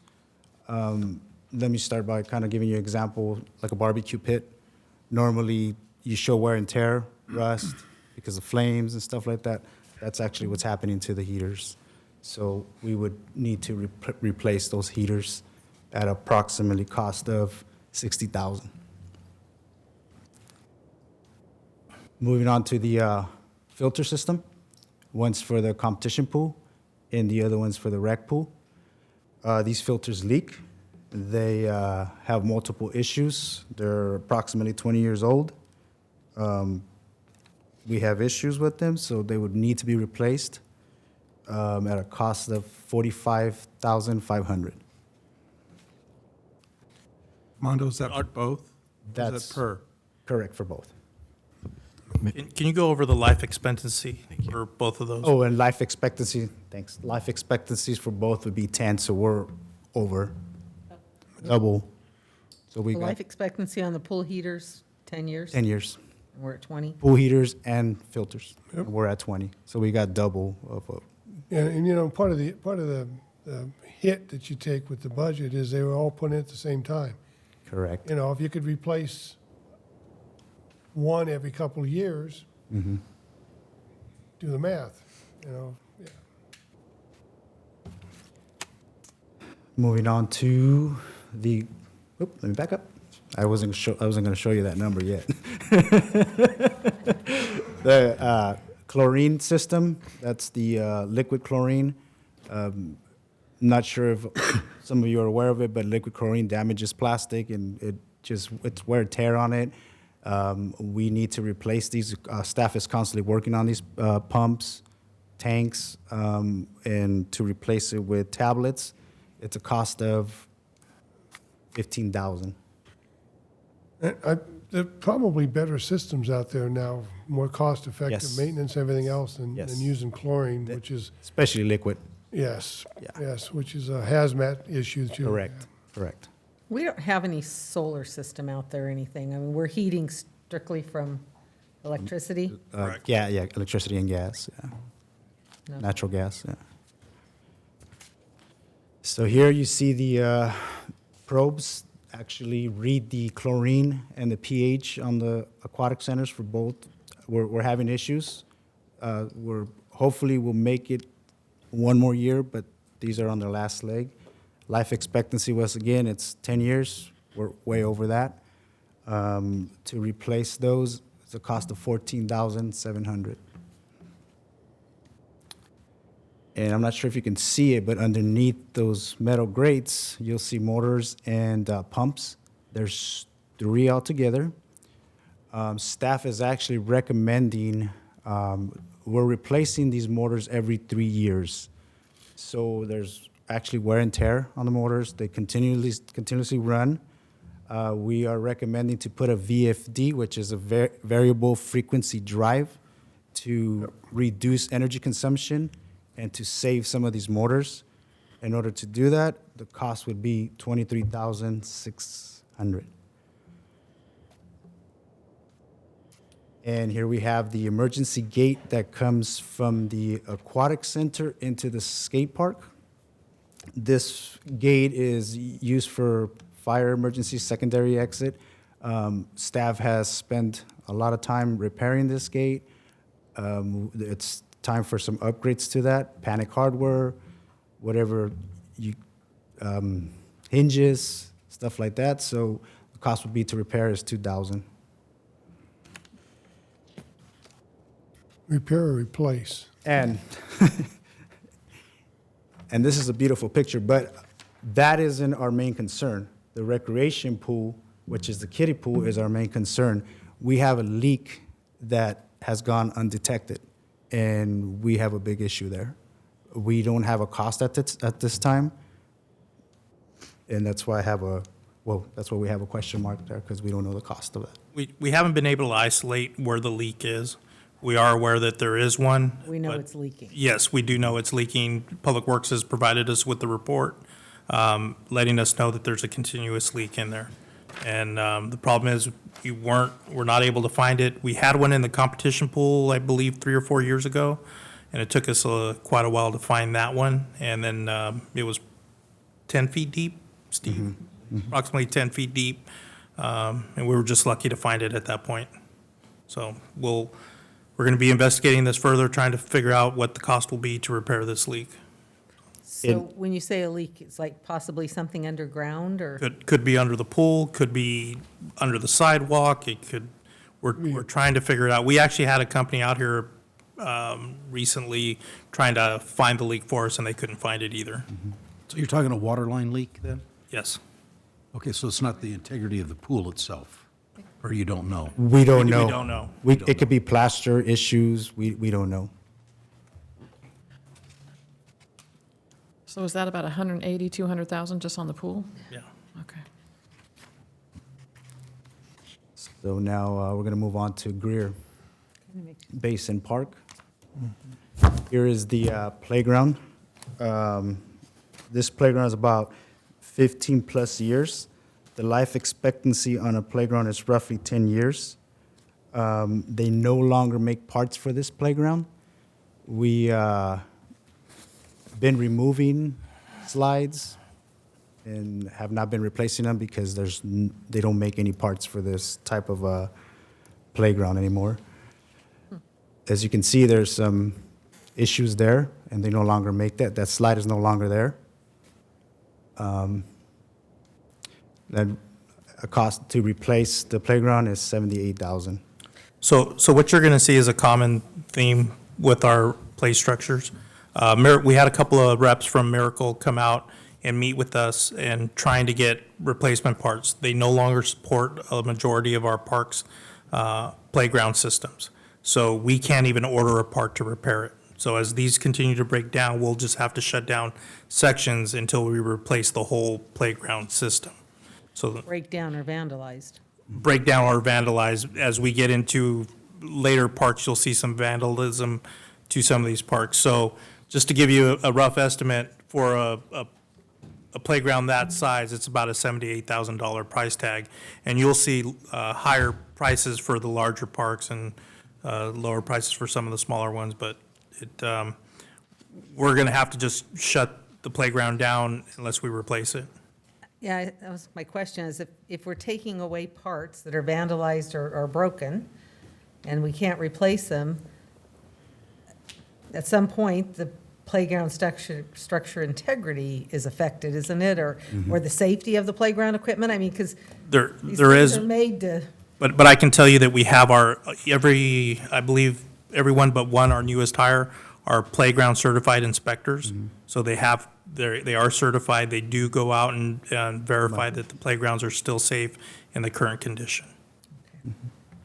And just to give you an idea, all the, if you see a park with square posts, they don't make parts for those playgrounds anymore.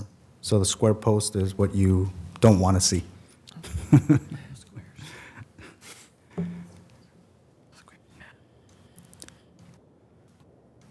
We're moving on to Harvey Park. Well, Harvey Park is the actual home of the Galt Youth Baseball. The city received $182,000. We added a new playground, a restroom, a community garden, and Galt Youth Baseball has made upgrades to the baseball field. They've been very helpful. Without them, I don't think that field would be playable. So at this point, we rate this facility in good condition. And that was that $182,000 grant from the housing that we received. We were able to make upgrades to the restrooms. We added a playground structure. GYB was helpful in helping improve the baseball park area. We installed the community garden. So that facility was upgraded for about $182,000 to where there really are no major issues at that park, except vandalism. We continually dealing with that. And didn't we lose a tree last year? Partial, yeah. But, so Galt Youth Baseball, Yes. they helping maintain that park? They've Yeah. kind of adopted it? The because baseball they're- field, correct. baseball field. They do a tremendous job in maintaining that park. They really do put their own organization's money into it and the sweat into it, so. And the information I gathered from the gentleman that takes care of it, which is Jason, he spends about $10,000 average total between Harvey and Meadowview, just to maintain it, to keep it playable. Wonderful. So now we're moving on to Meadowview Park. Meadowview Park has 2 baseball fields. Before I go any further, let me just kind of give you a little history on this baseball field. This park was not intended for baseball usage as we currently are doing, so this park was just for practice. So basically, they became baseball fields, so there was no upgrades, no nothing done to this park. And once again, this is the home of the Galt Youth Baseball. They help out, once again, maintain these facilities. Here you see there's drainage issues due to sprinklers overlapping.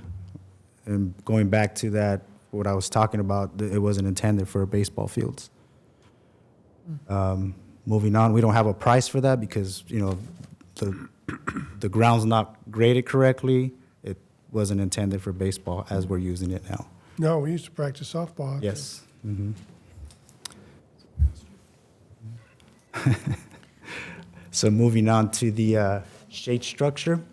This shade structure, as you can see, they're missing 1x1s on top. You can't see on the picture, but some of the support beams are rotted. Staff is recommending to fix it at approximately cost of $5,000. And the wood you see there is pine. We're recommending to replace it with redwood, and that would be Mr. Winkler's team.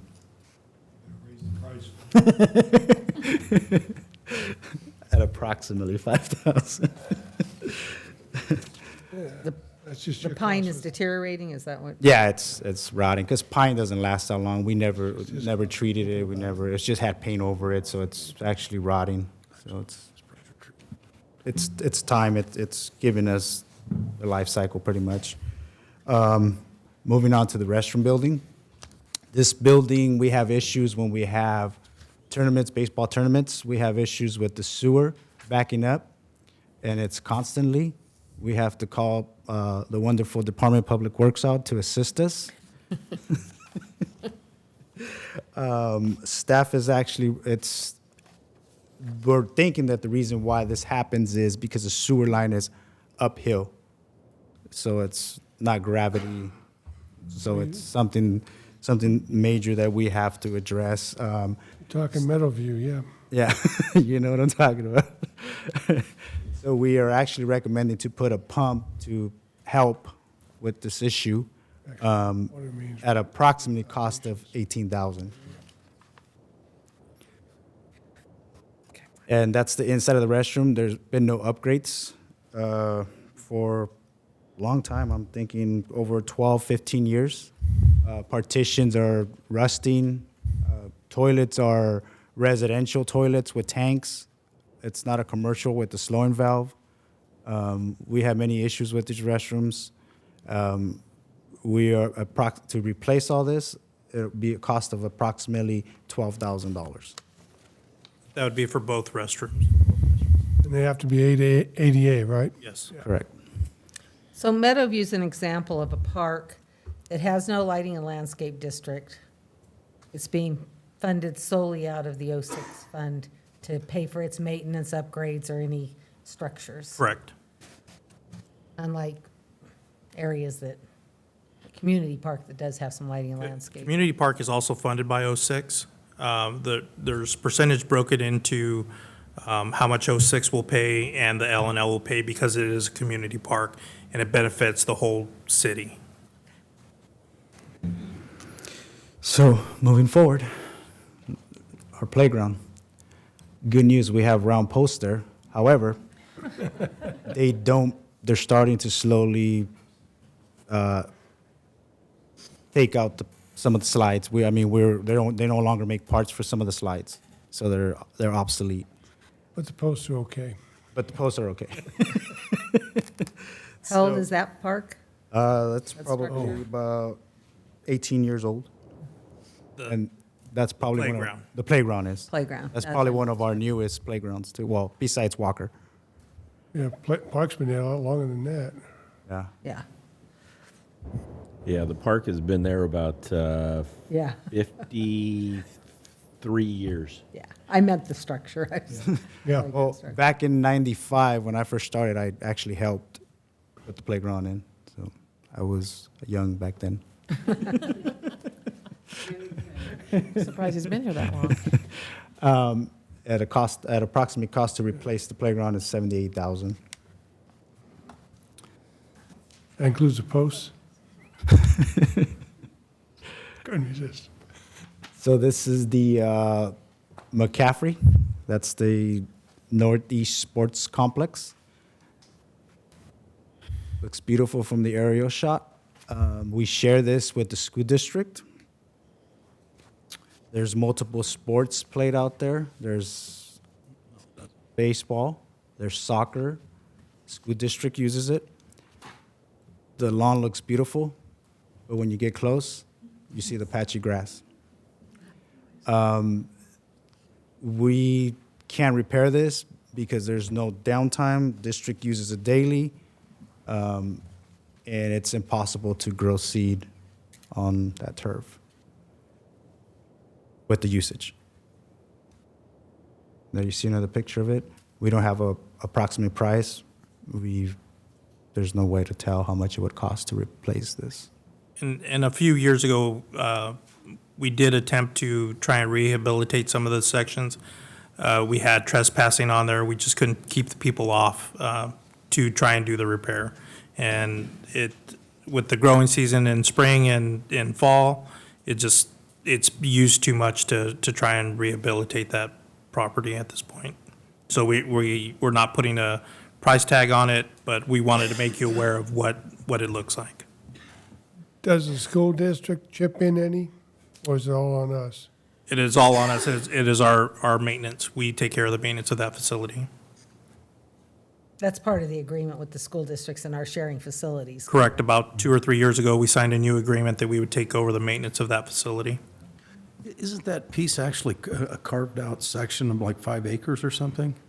There's certain part that they own and we own, is that what you're talking about? Yeah, you can actually find the map where we've actually purchased, what piece of the property we actually purchased and what the school district did.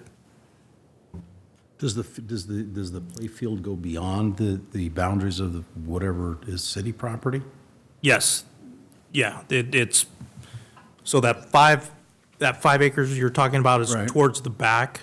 Right. And then the school district has the front, but we're responsible from the sidewalk all the way back now through that agreement that we signed a couple of years ago.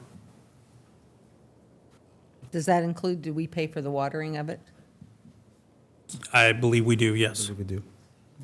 Could you go back to where the field was actually? That part? No, one more. Yeah. There you go.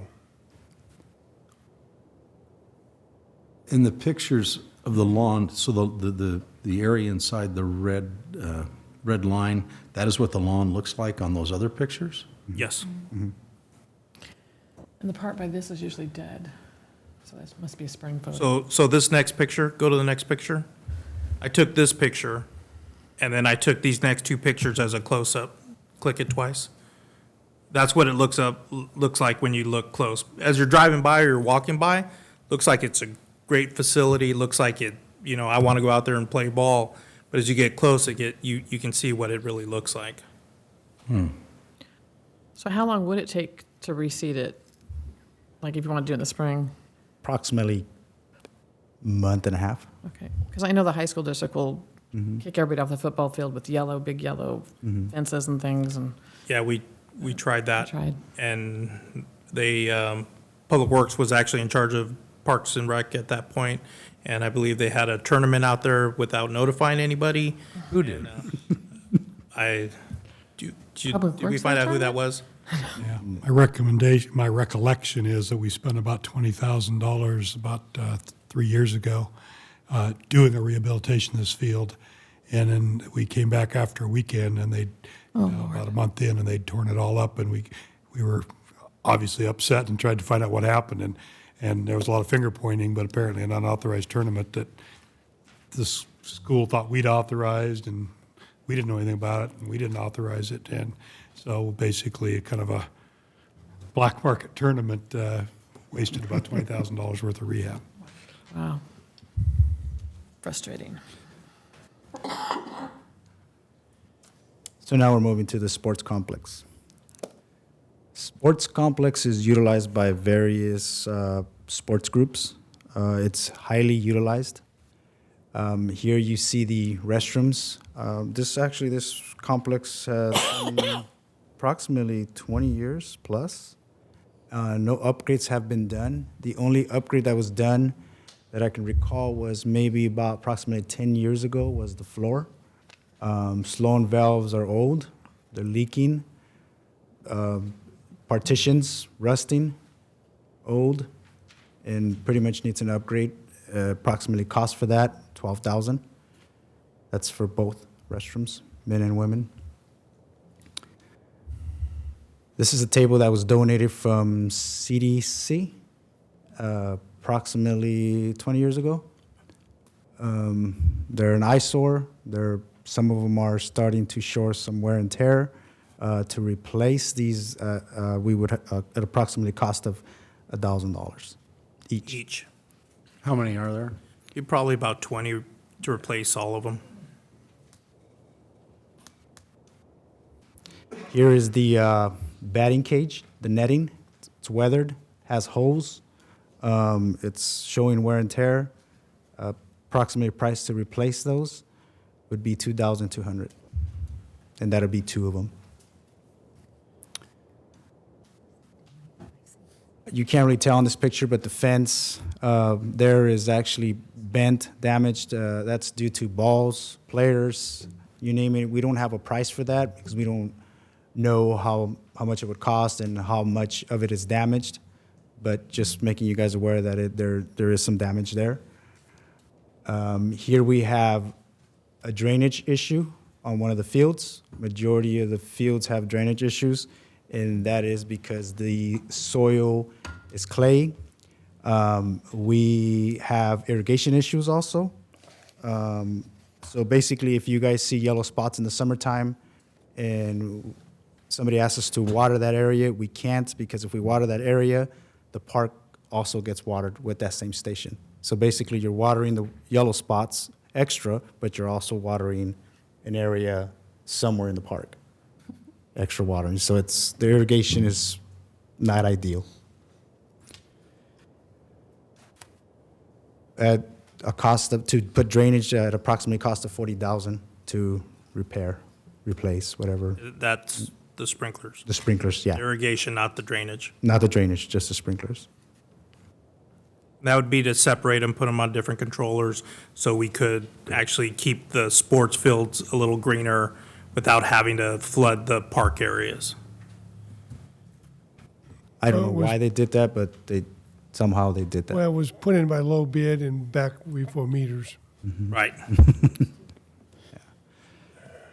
How long ago was the sports complex built? The sports complex is over 30 years old. It was actually built before the market was paved. Yep. So and then I started here 30 years ago, and I remember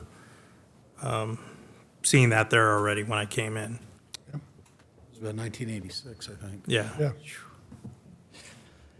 So in this picture, I don't know if you can see it, but there's a bunch of cracks on the concrete. That's not a concern. We just kind of wanted to show you guys that it's throughout the whole facility that the cement's cracking. That could be from tree roots. Here we have a planter box. The tree is actually outgrowing the planter box and now causing issues. I don't know if you can see it, but in the corner, the bricks are starting to pop out. So we're recommending to remove these tree planter boxes to avoid further damage to the concrete. We've repaired those planter boxes in the past. We're looking just to remove them at this point, see exactly what's under there, and then take appropriate action from there. Where's everybody going to sit? Exactly, or where are the kids going to climb on, huh? Yeah. But I assume that, make the assumption, that part of the problem is because when those trees were planted, it was before they had Yeah, there you go. got Correct. the requirements of the barriers and everything that's kind of stops them. I mean, trees planted today are planted much differently than Correct. those trees would have been planted even 10 years ago. And before we move on to the next park, I just want to let you know that we've made a conscious decision to become a premier sports area, a destination for our tournaments.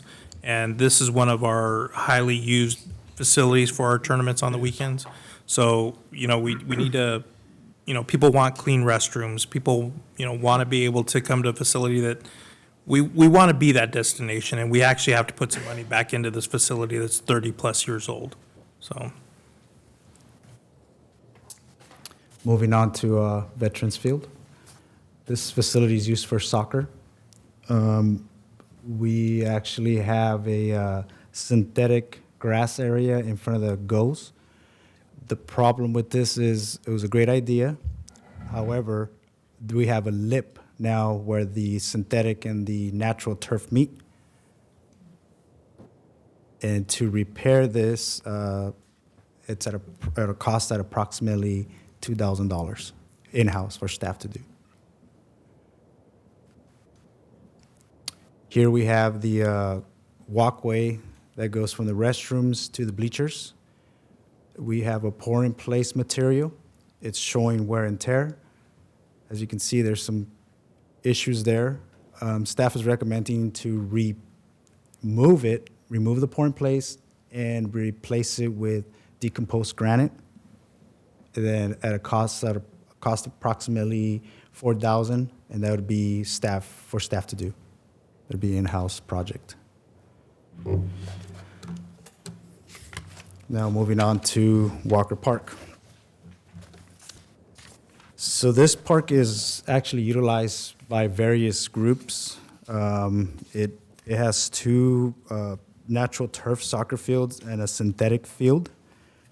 This park is one of our newest parks, and newest meaning it's 7 or 8 years old. It's highly used, and it's highly vandalized. Here we have the playground. It's already showing wear and tear on the pouring place, and to repair or replace the pouring place, it's a cost of approximately $10,000. There's a sign there that says the slide was vandalized, we're repairing the slide. Here's the slide. We were fortunate enough to repair the slide. The piece was under warranty, but as soon as the warranty's over, the price to replace that piece would be $1,800. Do you think that it's vandalized more because it's not really in a neighborhood? I mean, it's adjacent to a neighborhood, but it's kind of surrounded by country roads, and it's, when you pull in the parking lot, it's kind of hidden back there. I'm sure it contributes to it. You know, nobody out there keeping an eye on their neighborhood park. But every time I'm in it, I mean, I do think PD does a lot of drive-throughs of it. I mean, they're a lot when they drive through. And it does So have some it's- security cameras. Yeah, some of it's just common sense, too. There's one table that's burned up because somebody used a portable barbecue right next to one that was made there. I don't understand that. Makes no sense to me. So here you see the fencing around the synthetic field. You can see the board there. That was a temporary fix. They've been vandalizing it. They continue to vandalize it. Staff has been repairing as they vandalize. And staff has, you can see in the top picture where the vandalism is. That's the fence around the Synthetic. the synthetic, yeah. Correct. Yeah, because they're always playing on it. Locked, unlocked, it doesn't matter. They climb They over, climb, they yeah. kick their way through, Yeah. whatever, they're playing on Yeah. it. And that's what these pictures are showing, is that they've kicked out that bar. As you can see, the openings on the top picture to the right, those are kicked out. They've purposely kicked them out to get into that facility. So the next slide's going to show them a solution that we've come up with. Which there's a solution. We added extra support to it. They've tried to vandalize it, but they were unsuccessful. So I'm hoping it's working. So they're kicking it open to get in onto the field, to play on the field, is Yeah, that? or they climb over, yeah. So, Leave the field unlocked? I mean, part of that whole, I mean, we've had that discussion before about our fields being locked up. So Just so you know, the grass fields are open right next to it, and they're able to use that facility. This facility is also open on Sundays to the public to use. Yeah, I know we had made some Right. changes about trying to do that, and they still. So staff is actually working on repairing. We're actually almost done with all the damages. We're just waiting for more at a cost of $6,500. And that pretty much concludes my, Actually, I'd like to add one section or one part to this.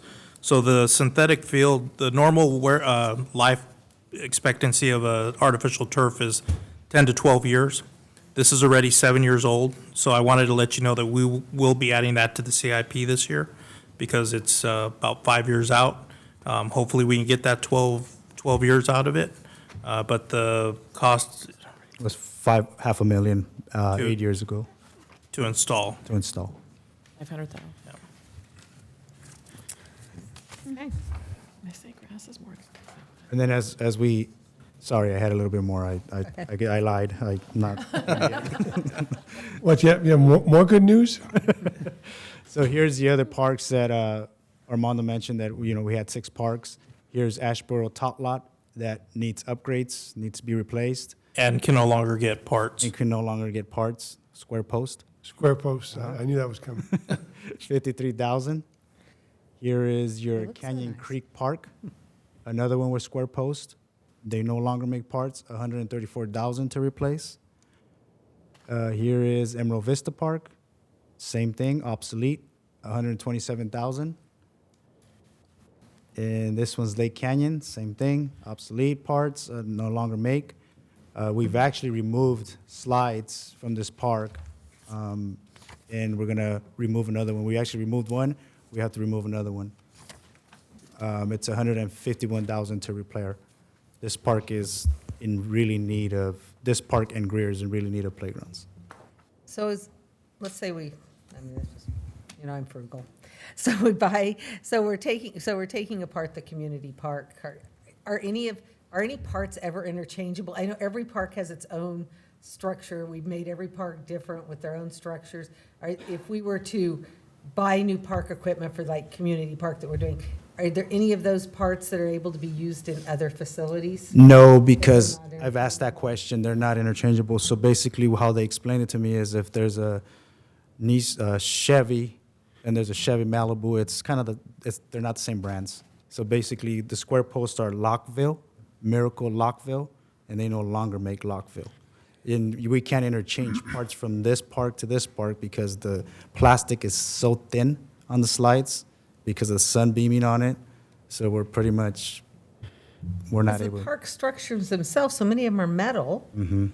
I mean, they look like they're holding up. It's all the accessory pieces. It's a plastic. The problem? Yeah, it's plastic. And so we just have to replace it all because we can't get the parts.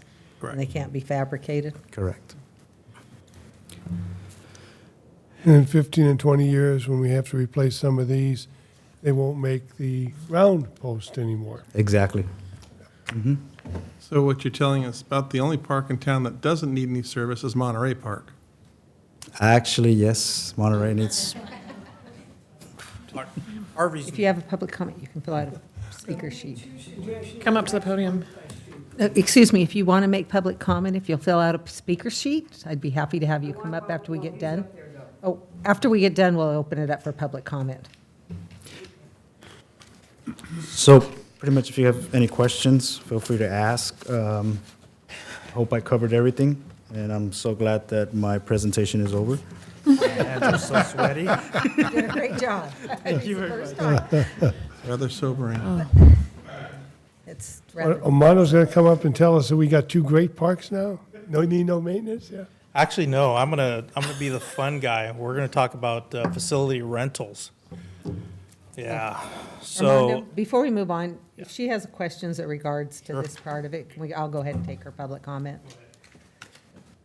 Go ahead, ma'am.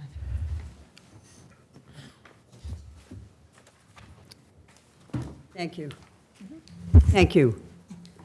The two things I would like to bring up that, and if I mispronounce your name, Lori, please forgive me, because I grew up with a family by that name in the Bronx. I know it is Hoyer. If I'm incorrect, please correct me. That's perfectly okay. Okay. My two things are, you brought it up beautifully, and I was a product of it. The so-called Meadowview Park, I was part of the renovation on it through United Way and CarMax in Elk Grove. We spent 2 days on it. It's ergonomically correct in the sense of it's not grass or whatever, and it would be a lot less maintenance to do, as you brought up so beautifully, an ergonomically correct playground. It can be done. The maintenance is a lot less. And I'm not only talking about the grass. The equipment itself could be ergonomically correct for the weather, for vandalism, and whatever. And it has been done. I was part of it. At the time, I was on a cane with an arthritic knee, so I couldn't do like the lifting of the lumber and stuff like that. But I was able to do the mixture for the cement and whatever to work it out. So as you beautifully brought it up ergonomically, it can be done. It may be a little bit more in the beginning, but it's going to be a lot less in the maintenance on the end. That's that. And now I'd like to bring up a question directly because I've been through it. I didn't hear anything about, for instance, in the restrooms, for disabled accommodation. I think in this day and age, it would have to be a requirement. Thank you. Thank you.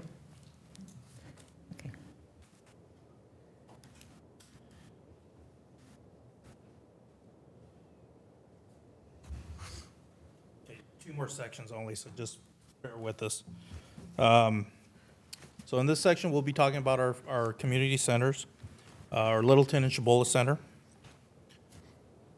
In 2013, I know we can't read that, so let me blow it up a little bit for you. So in 2013, City Council voted to allow local nonprofits to use the Cibola or Littleton Center one time free of charge per calendar year with the following stipulations: that they pay a $150 cleaning deposit, that they basically set up the facility themselves, they clean up, sweep, mop. In 2017, these groups here took advantage of our one-time free rental, Lions Club, Oakview Parents Club, Rills Men's, Tiny Smiles, L'Haim, Galt Historical Society, and it goes on there. Although we waive the fee, that doesn't mean that there isn't a cost to those rentals. Our restroom supplies, depending on which event is going on, a crab feed. You guys have been to those crab feeds where they're just wall-to-wall people. Up to $80 to use just for the restroom supplies. Cleaning supplies up to $60. There's obviously a cost to heat and AC, light, power, and trash. When I say up to $50, with these crab feeds is they're still leaving all of the shells. So we actually have to get another dump from Cal Waste at a cost of $50 to dump the extra from that event. So there is another $50 cost to us. There's obviously cost to water, wear and tear to the facility. And typically, although that they do a really good job at cleaning up, it is still not rental ready. So typically we spend about, or Public Works staff spends about 2 hours cleaning the facility. That 4 hours is typically for a crab feed, cleaning up, getting that smell out, and they'll really spend a little extra time on that. Polishing the floors? Yes, polishing the floors. We also have a half-hour pre, half-hour post inspection, going over these facilities with these nonprofits. And then approximately about an hour admin time for our staff to go through, make sure that the contract's filled out, the insurances, any ABC licenses, and those type of things. So what I basically wanted to do is just make you informed that there are costs associated with this. We're not recommending anything at this point. We just wanted, as we go into the budget, you need to understand what we're budgeting for and what our costs are. So if you have any questions regarding this, I'd be glad to answer. What would all these roll-up costs be if you were to try and just do a cost recovery on these? I was kind of just going over it through my head, and I'm thinking, depending on the event, anywhere between $300 and $500 would be, I think, a recovery cost. I mean, to recover what we see here. Obviously, that wouldn't be the wear and tear, or the tables break down, the chairs, the painting, just the things that have to be replaced. I mean, What do we rent it for other than nonprofits? We have quite a few rentals for private rentals, weddings, and that type of thing. And the cost for those? I believe it's at $1,200. Okay. Armando, so let's say on the crab feeds, when you have to bring in the extra dumpster, do we take that out of the cleaning deposit since we're having to go up and beyond, or we're just returning everybody their $150 regardless? If they leave it in a acceptable condition, we're returning the $150. We might want to consider a cleaning fee. Yeah, not a deposit. So, Not a deposit, but a cleaning fee. so do any of these organizations come back and rent the facility a second time? I mean, I understand we're, waiving it the first time. Does anybody? I asked that question from my AA, and she said no, there were no return. So everybody gets it one time, doesn't pay anything, and never comes back and rents it again in the same calendar year, or Correct. rarely? If there are no further questions on this section, I'll move on.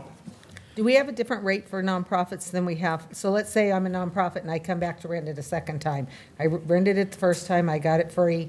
I came back to rent it a second time. Do I pay the same as a private party, or do I pay a different? We have a local nonprofit rate at $600, and then the out-of-town rate, local rate, which is just a little more expensive. Then I believe our residential rates start at $1,200, and then out-of-town rate goes up even higher than that.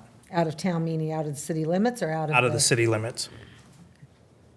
And we may want to add on the Littleton Center, we're currently under some construction that will be starting pretty quickly to replace the facade. There's a lot of deferred maintenance and issues that we've been having there.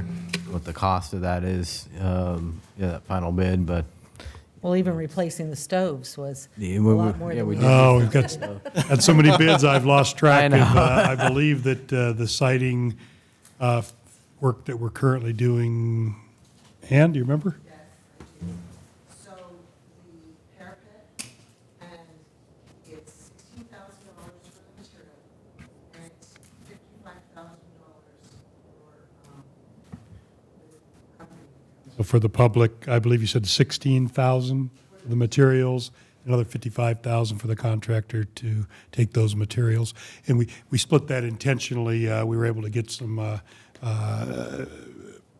economy purchases if we would bulk order some of the materials, and contractor didn't have to go through that. We actually can use U.S. Communities to get sort of a state government rate on the materials, and then use that company to find a contractor to give us the best price.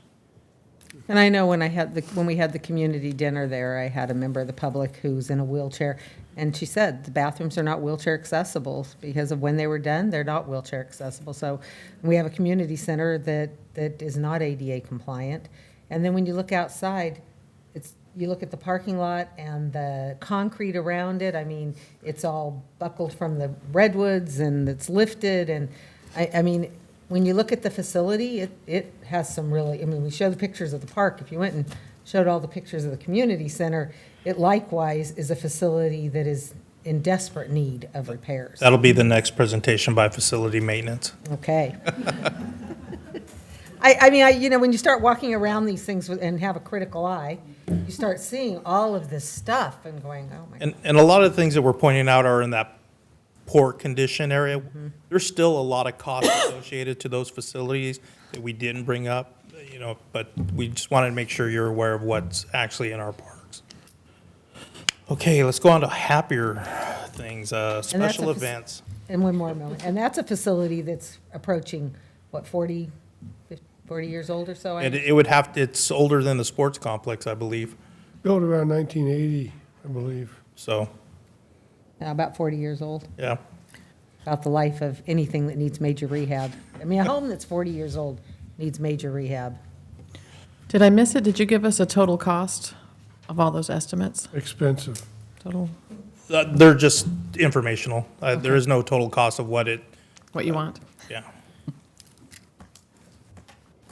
So now special events. So the city holds three events itself. We have the annual Winter Bird Festival, the Independence Day celebration, and the Lighting of the Night event. The first two, the Winter Bird Festival and IDC, staff goes out and gets sponsorships to offset the costs, and we come pretty close. If not, we actually do cover all costs on that. Next meeting, I will be bringing back a staff report on the Winter Bird Festival. And then the Lighting of the Night event, city actually pays for all of the staff time for the Littleton Center event and the street closures. In 2017, City Council passed a special events sponsorship policy and voted to sponsor these events here. So you have the Chamber event, Tiny Smiles, Shop Local Extravaganza, Chamber, Strawberry Festival, Shop Local, and the list goes on, totaling close to $30,000. We do have some good news in that with the 4th Street Promenade now up and running, and I'm not going to say all-weather track, but the track behind the promenade, we are no longer needing to close the C Street, and so there's a cost savings there. I was also notified by the Chamber that the Strawberry Festival, they will not be holding their annual event, so there's another cost savings there, bringing that total down to about $18,000. And one of the reasons that I bring this up is that we're currently accepting applications for the 2017-18 fiscal year through March. And then, so this will also be in the budget. I will also be bringing you back the information regarding the costs associated with these events during the budget also. 1819, correct? Eight- You said 18, 19, I'm sorry. 18, 19, I apologize. So if you have any questions, I'll be glad to answer regarding the special events or any of the presentation that you saw.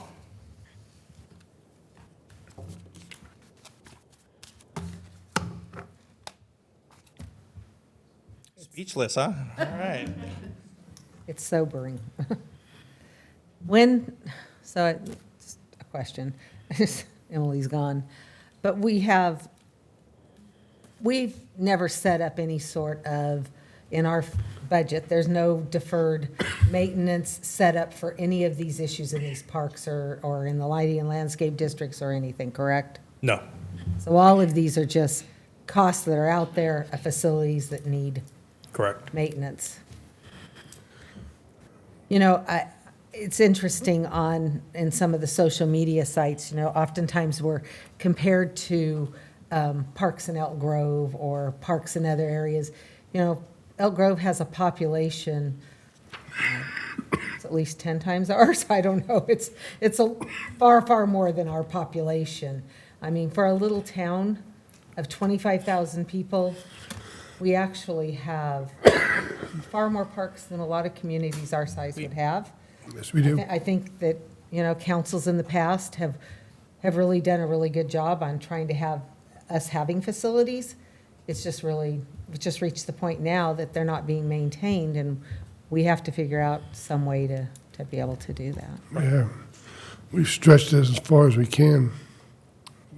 But that's true. A lot of communities our size, I think if you would compare the Parks and Rec staff, if they have any, it's, you know, one or two. I mean, it's, you know, maybe a softball field, maybe a swimming pool. Yeah, They haven't got the facilities we have for the population.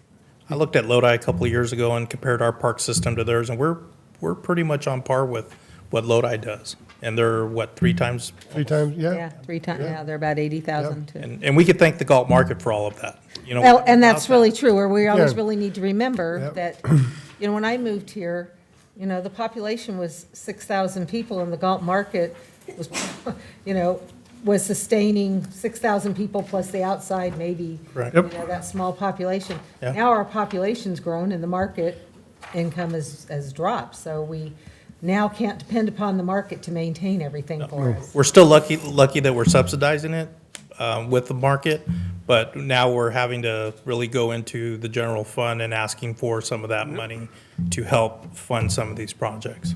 And a lot of this deferred maintenance, I'm hoping, would be at least documented, and if not addressed, in a long-range strategic plan, which then would feed into budgets. So we've started that process.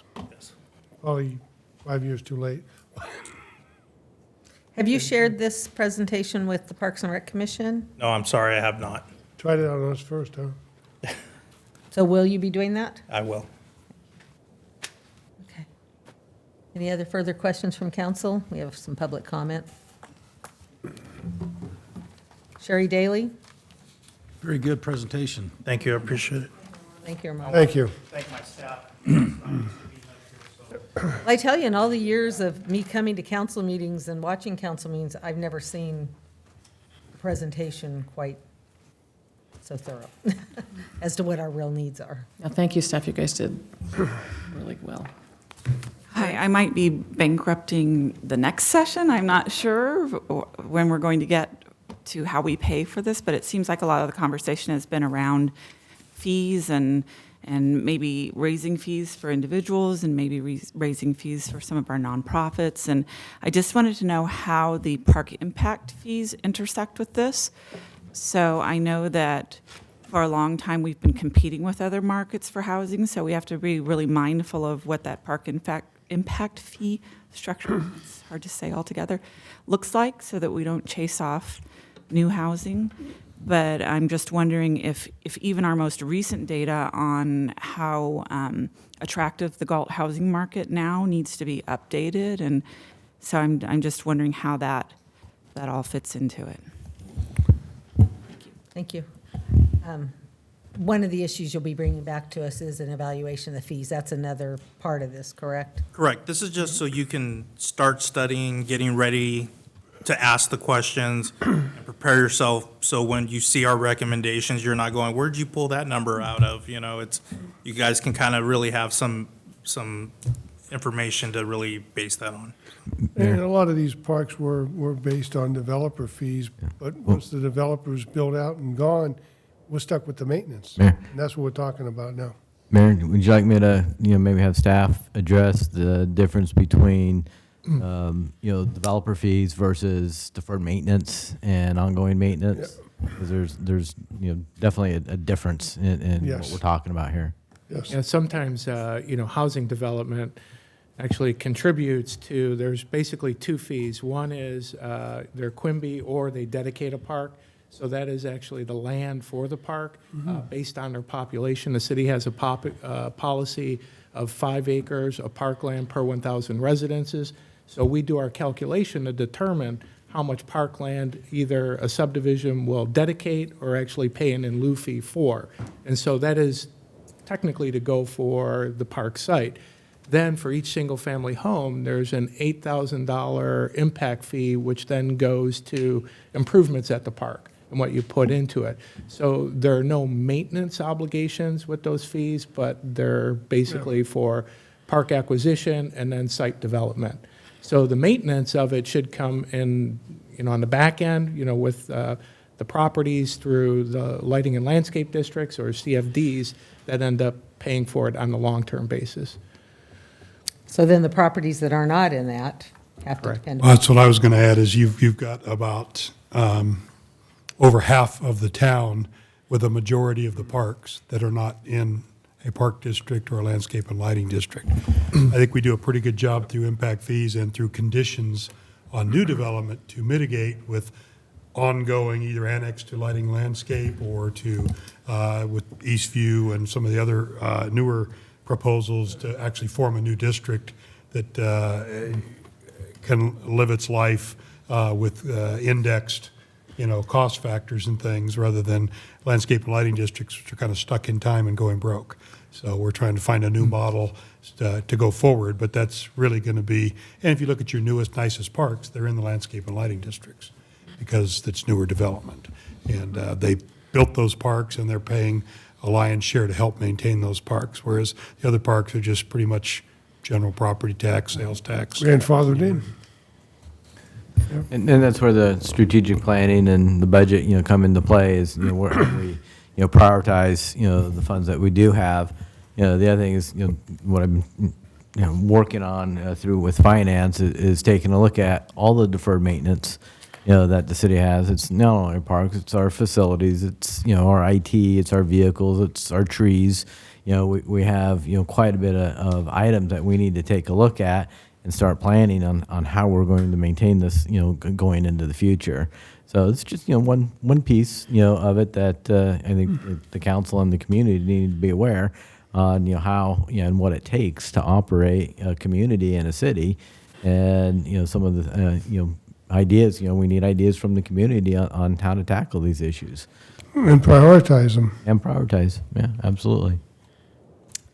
Okay, Mr. Farmer, you said miscellaneous public comment. Is it regarding this issue? It is. Okay. Regarding the presentation that Mr. Solis did. Okay. I just wanted to mention a couple things. That was a good presentation. It's nice to see like a snapshot of, where all the money goes. And I myself participate in a lot of sports, the softball, adult softball, so I know. So two things. One, talking about like the fees. I know back when they used to do out of town, out of area fees, a lot of the people that play on the adult leagues, I'm speaking specifically with that, they come from out of town. And so to say, oh, we're going to charge them more, it actually might end up hurting the participation of the signups. We think we might be capturing more money, but you actually may be able to turn people away, because I know there's a lot of talk with the teams saying, oh, it's cheaper to play over here. I'm not going to play in Galt anymore because I can go over here and I get more games and blah, blah, blah, and whatever. But we all want to play here because this is our town.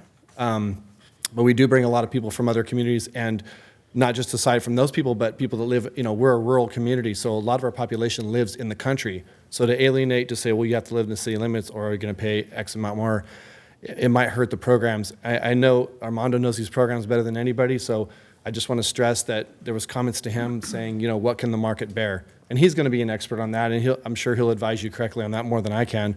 But that's the key thing is what can the market bear? What can we afford to charge people before we start losing participation? Because I know that they rely on a lot of that. Second thing I want to talk about is the use of the Littleton. I know we were talking about the nonprofits specifically. You know, a lot of these, I know a lot of people come and organizations say, can I get the facility? I'm a nonprofit, and they're asking for I wouldn't say handout, but can we use the facility? What I want everybody to remember when we're talking about the costs that are involved in that is that a lot of these organizations that use these facilities generate money that is then spent on the community that the city then doesn't have to give out that money. I mean, they generate and they take care of a certain specific need in the community, like when the Rotary Club or like when the community dinner that a lot of you council members were at serving food, you know, we're providing a very important service to the community that sometimes is really hard to put a direct cost on. There's a feedback that goes back to the community that's hard to actually say specifically, but it does trickle back into the community, not only in dollars, but in a service that we're providing, you know, a sense of community and things like that. So I really think we, you know, need to really think about that hard when we're talking about what we charge for nonprofits and if we can get more money out of them and this and that. I think it's an important thing. It needs to be remembered when we're talking about that. So thank you for your time. Thank you. Okay, any further discussion? Any direction to staff? Okay. Do you want any direction from us? If you'd like to give me any, you can ask my wife. I listen well and take direction. So if, I'd be glad to take any direction you'd like to offer. No, I think the point is this, we've started down a path for a strategic plan, which feeds into the budget, which feeds into the priorities of all this stuff. So we just started the journey.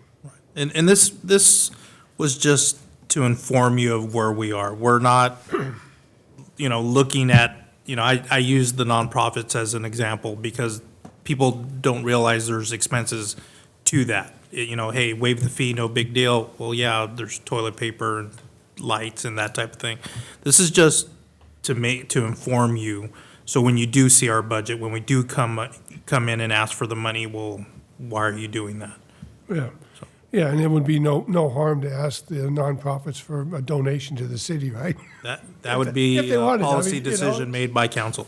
I mean, if they wanted to. Jean, just one other question in regards to ADA compliance with our facilities and our parks and things.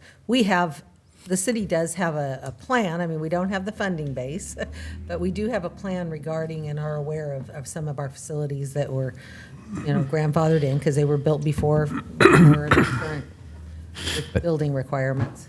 That's all correct. We have a ADA plan that was adopted by the council, I believe, in 2014. That, you know, we're kind of following, you know, those guidelines or, you know, the projects in that to, you know, bring those facilities or sidewalks into compliance. So it'll, you know, over time. Yeah, when you're talking about restroom renovations and stuff like that, there's a certain dollar amount that absolutely triggers it. You can't get out of it, whether you're a city or not. Right. And if that's the case, then we will comply and Yeah. you know, do the upgrades. Okay, thank you. Communication? I have none tonight. City clerk's report? Nothing tonight. Comments by staff? Nothing tonight. Mr. Winkler?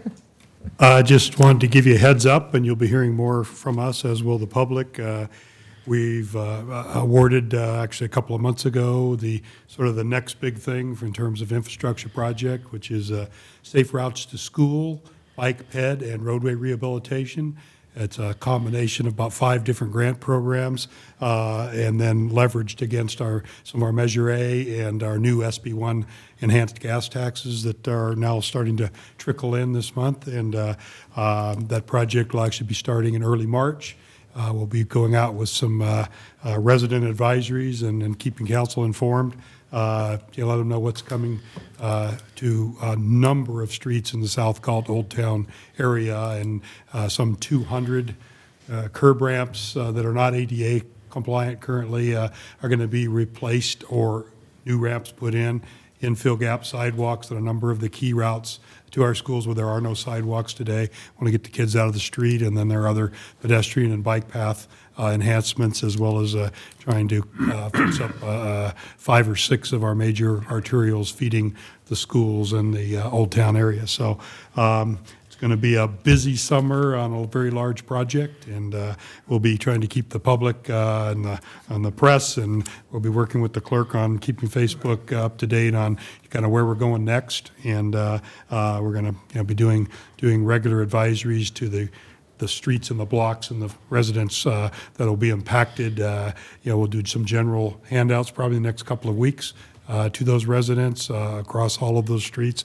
And then as we get closer to their specific street, sidewalk work, curb work, pavement work, we'll be giving them updates along those streets. So we're going to try to keep the community informed, and it's going to be one of those breaking eggs to make the omelet kind of experiences for us again, but it's going to be a great project for the city. We're putting about $1 million into a $5 million project that is net into the city. I'd have to check, but when is Safe Routes to School, they have a day, a year that they have a Safe Routes to School Walk Day or something like that. I believe it's in the fall sometime, so you'll be done by then, so we can try it out? Actually, the goal is to be done before school starts in the fall. We've got some funding deadlines we have to meet as well. We'll be doing some early starts during school on areas that aren't directly adjacent to the schools, and then during the summer while schools are out, we're gonna hit those streets pretty hard. Ms. Boyd? Wando? I'd like to thank my staff. Are you done?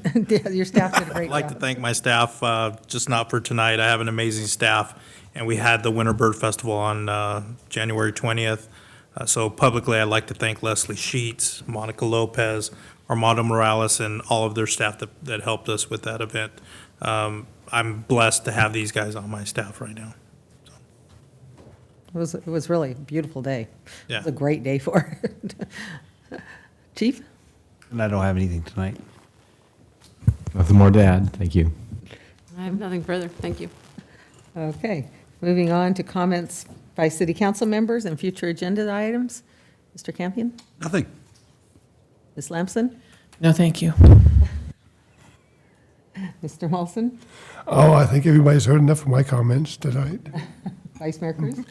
I'm good. Okay. So, that said and done, we're meeting adjourned.